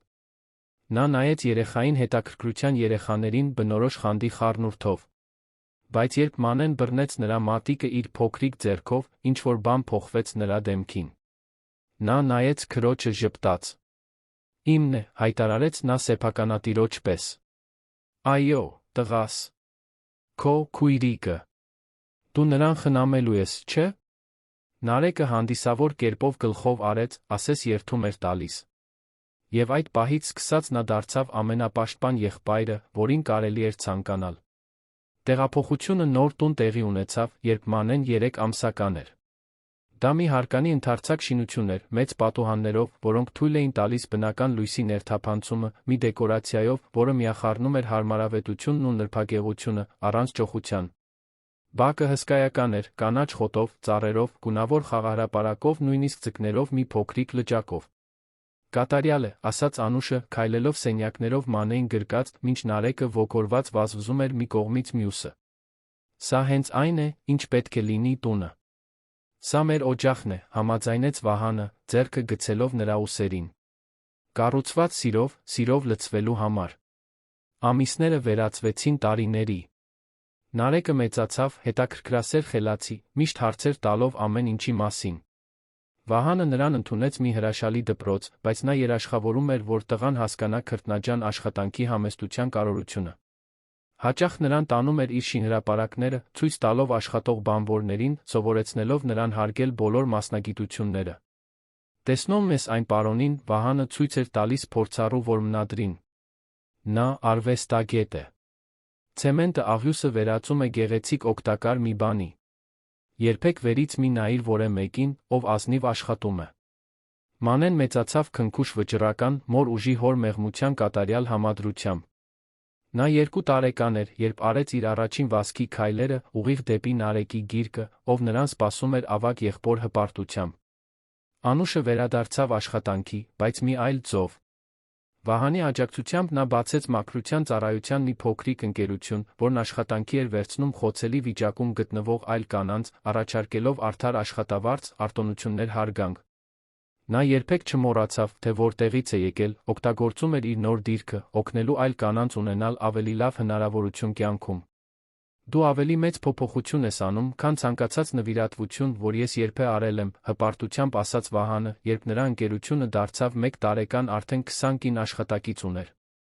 Ես պարզապես վերադարձնում եմ։ Ինձ հնարավորություն տվեցին, երբ ես դրա կարիքն ամենից շատն ունեի։ Հիմա ես կարող եմ հնարավորություններ տալ ուրիշներին։ Անուշի ծնողները դարձան մշտական ներկայություն թոռների կյանքում։ Սկզբնական զղջումը վերածվեց անվերապահ սիրո։ Հայրը, ով նախկինում այդքան խիստ էր, հալվում էր, երբ Նարեկը Մանեն մոտակայքում էին։ Մայրը վերականգնեց կորցրած ժամանակը, լինելով ամենանվիրված քնքուշ տատիկը։ Դու ինձ մի կարևոր բան սովորեցրիր, ասաց Անուշի հայրը Վահանին նոր տան բակում կազմակերպված ընտանեկան խնջույքի ժամանակ։ Ինձ սովորեցրիր, որ իսկական սերը պայմաններ կամ նախապայմաններ չի ճանաչում։ Դու սիրեցիր իմ դստերը իմ թոռանը, երբ դրա պարտավորությունը չունեիր։ Պարզապես որովհետև նրանք արժանի էին սիրո։ Ես պետք է հենց սկզբից նույնն արած լինեի։ Կարևորն այն է, որ մենք հիմա բոլորս միասին ենք, պատասխանեց Վահանը, հետելով, թե ինչպես է Անուշը խաղում երեխաների հետ խաղահրապարակում։ Անցյալը հնարավոր չէ փոխել, բայց ապագան մերն է կառուցելու համար։ Մի հանգիստ կիրակի, այն անձրոտ լուսաբացից 5 տարի անց, երբ ամեն ինչ սկսվեց, ընտանիքը հավաքված էր այգում։ Նարեկը, հիմա արդեն 6 տարեկան, սովորեցնում էր Մանեին, ով 3 տարեկան էր, քշել հեծանիվ, օժանդակ անիվներով։ Անուշը նստած էր ճոճաթոռին, հետելով տեսարանին մեղմ ժպիտով։ Վահանը նստեց նրա կողքին, միահյուսելով իր մատները նրա մատների հետ։ Հիշում ես այդ գիշերը, հարցրեց նա։ Երբ սխալ համար հավաքեցիր։ Անուշը մեղմ ծիծաղեց։ Ինչպես կարող եմ մոռանալ։ Ես այնքան հուսահատված էի, այնքան վախեցած։ Կարծում էի, թե աշխարհի վերջն է։ Երբեք չէի պատկերացնի, որ դա ամեն ինչի սկիզբն էր լինելու։ Դա լավագույն բանն էր, որ երբեք պատահել է ինձ հետ, ասաց Վահանը։ Այդ հաղորդագրությունն ինձ բերեց դեպի քեզ, դեպի Նարեկը, դեպի այս կյանքը, որ մենք կառուցեցինք։ Երբեմն ինքս ինձ հարցնում եմ, ինչ կլիներ, եթե դու ճիշտ համարը հավաքած լինեիր։ Նախընտրում եմ չմտածել դրա մասին, ասաց Անուշը, գլուխը հենելով նրա ուսին։ Նախընտրում եմ մտածել, որ գուցե դա սխալ չէր։ Գուցե դա ճակատագիրն էր, տիեզերքը, Աստված, ինչպես ուզում ես անվանիր, որն ամեն ինչ դասավորեց այնպես, որ մենք հանդիպեինք։ Որովհետև դու մենակ էիր ընտանիքի կարիք ունեիր, ես օգնության հույսի կարիք ունեի, իսկ Նարեկը հոր կարիք ուներ։ Մենք բոլորս միմյանց կարիքն ունեինք։ Հայրիկ, մայրիկ, նայեք ինձ, գոռաց Նարեկը, հպարտորեն բարելով հեծանիվը, մինչ մանեն ոգորված ծափ էր տալիս նրա հետից։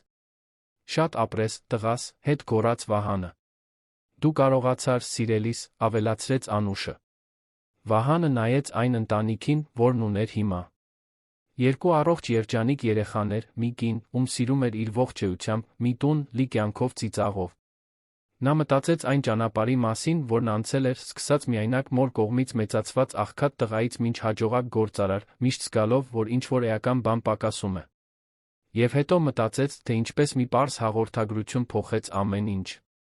Գիտես, ինչն է զվարճալի, մեկնաբանեց նա։ Տարիներ շարունակ ես շենքեր էի կառուցում, ստեղծելով բետոնից պողպատից տպավորիչ կառույցներ։ Կարծում էի, թե դա է իմ ժառանգությունը, իմ ներդրումն աշխարհին։ Բայց հիմա հասկանում եմ, որ այն, ինչ իրականում կարևոր է, հենց այստեղ է։ Այս ընտանիքը։ Այս երեխաները, որոնց մենք մեծացնելու ենք որպես բարի մարդիկ։ Այս սերը, որ մենք կիսում ենք։ Սա է իսկական ժառանգությունը։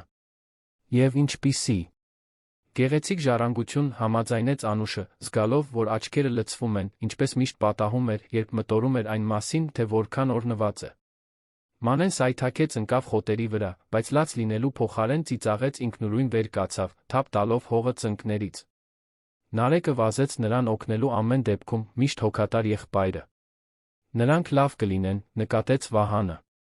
Մենք նրանց մեծացնում ենք սիրով, ճիշտ արժեքներով, գիտակցությամբ, որ այն ամենը, ինչ ունեն, արտոնություն է, ոչ թե իրավունք։ Նարեկը գիտի, որ որդեգրված է, որ ես ընտրել եմ իր հայրը լինելը, դա նրան ստիպում է իրեն էլ ավելի սիրված զգալ։ Դա ճշմարիտ էր։ Մի նուրբ զրույցի ժամանակ, երբ Նարեկը 5 տարեկան էր, Վահանը Անուշը նրան պատմեցին որդեգրման մասին։ Բացատրեցին, որ Վահանը նրա կենսաբանական հայրը չէր, բայց որ նա ընտրել էր նրա հայրը լինել բոլոր այլ ձերով։ Նարեկը ուշադիր լսել էր, մշակել էր տեղեկությունը երեխայի լրջությամբ, հետո ասել էր մի բան, որը հավերժ կմնար Վահանի սրտում։ Ուրեմն դու ինձ ընտրեցիր։ Իսկապես։ Իսկապես, տղաս։ Աշխարհի բոլոր տղաների միջից ես ընտրեցի քեզ։ Նարեկը ամուր գրկել էր Վահանին շշնջացել։ Ես էլ քեզ կընտրեի, հայրիկ։ Հիմա, հետելով խաղացող երեխաներին, Վահանը խորը երախտագիտություն զգաց իր ունեցած կյանքի համար։ Ոչ թե նյութական հարստության համար, թե ընդունում էր այն արտոնությունը, որն այն ներկայացնում էր, այլ հուզական հարստության համար։ Այն ընտանիքի համար, որն արթնանում էր կիրակի օրերին, խոհանոցում միասին բլիթներ պատրաստելու համար։ Ֆիլմերի երեկոների համար, բազմոցին բոլորով վերմակների տակ հավաքված։ Ընտանեկան ընթրիքների համար, որտեղ ծիծաղում էին անմիտ կատակների վրա կիսվում օրվա իրադարձություններով։ Կարծում եմ, պետք է տոնենք, հանկարծ առաջարկեց Անուշը։ Տոնենք ինչը։ Այդ գիշերվանից 5 տարին։ 5 տարի այն պահից, երբ դու հայտնվեցիր իմ դռանը, կաթի ու տակտիրների տոպրակներով, որպես գործարարի կերպարանքով մի հրեշտակ։ 5 տարի այն պահից, երբ մեր կյանքերը լիովին փոխվեցին։ Վահանը ժպտաց։ Ինչպես ես ուզում տոնել։ Մեր ձով։ Պարզ։ Ճշմարիտ։ Ինչ կասես այսօր երեկոյան տնական պիցցա պատրաստենք։ Կարող ենք բոլորս միասին անել խոհանոցում։ Նարեկը սիրում է օգնել սոուսը քսելիս, իսկ Մանեն կարող է զարդարել պանրով, նույնիսկ եթե ամեն ինչ խառնի իրար։ Կատարյալ է։ Բացարձակապես կատարյալ։ Եվ իրոք այդպես էր։ Ավելի ուշ այդ երեկո խոհանոցը տակնու վրա էր։ Ալյուրը թափված էր հատակին, լոլիկի սոուսը անհավանական տեղերում, Նարեկի քթին պանիր կար, իսկ Մանեի ձեռքերը ծածկված էին խմորով։ Բայց ծիծաղը լցնում էր միջավայրը, ուրախությունն ակնհայտ էր, սերը ներթափանցում էր յուրաքանչյուր խառնաշփոթ պահի մեջ։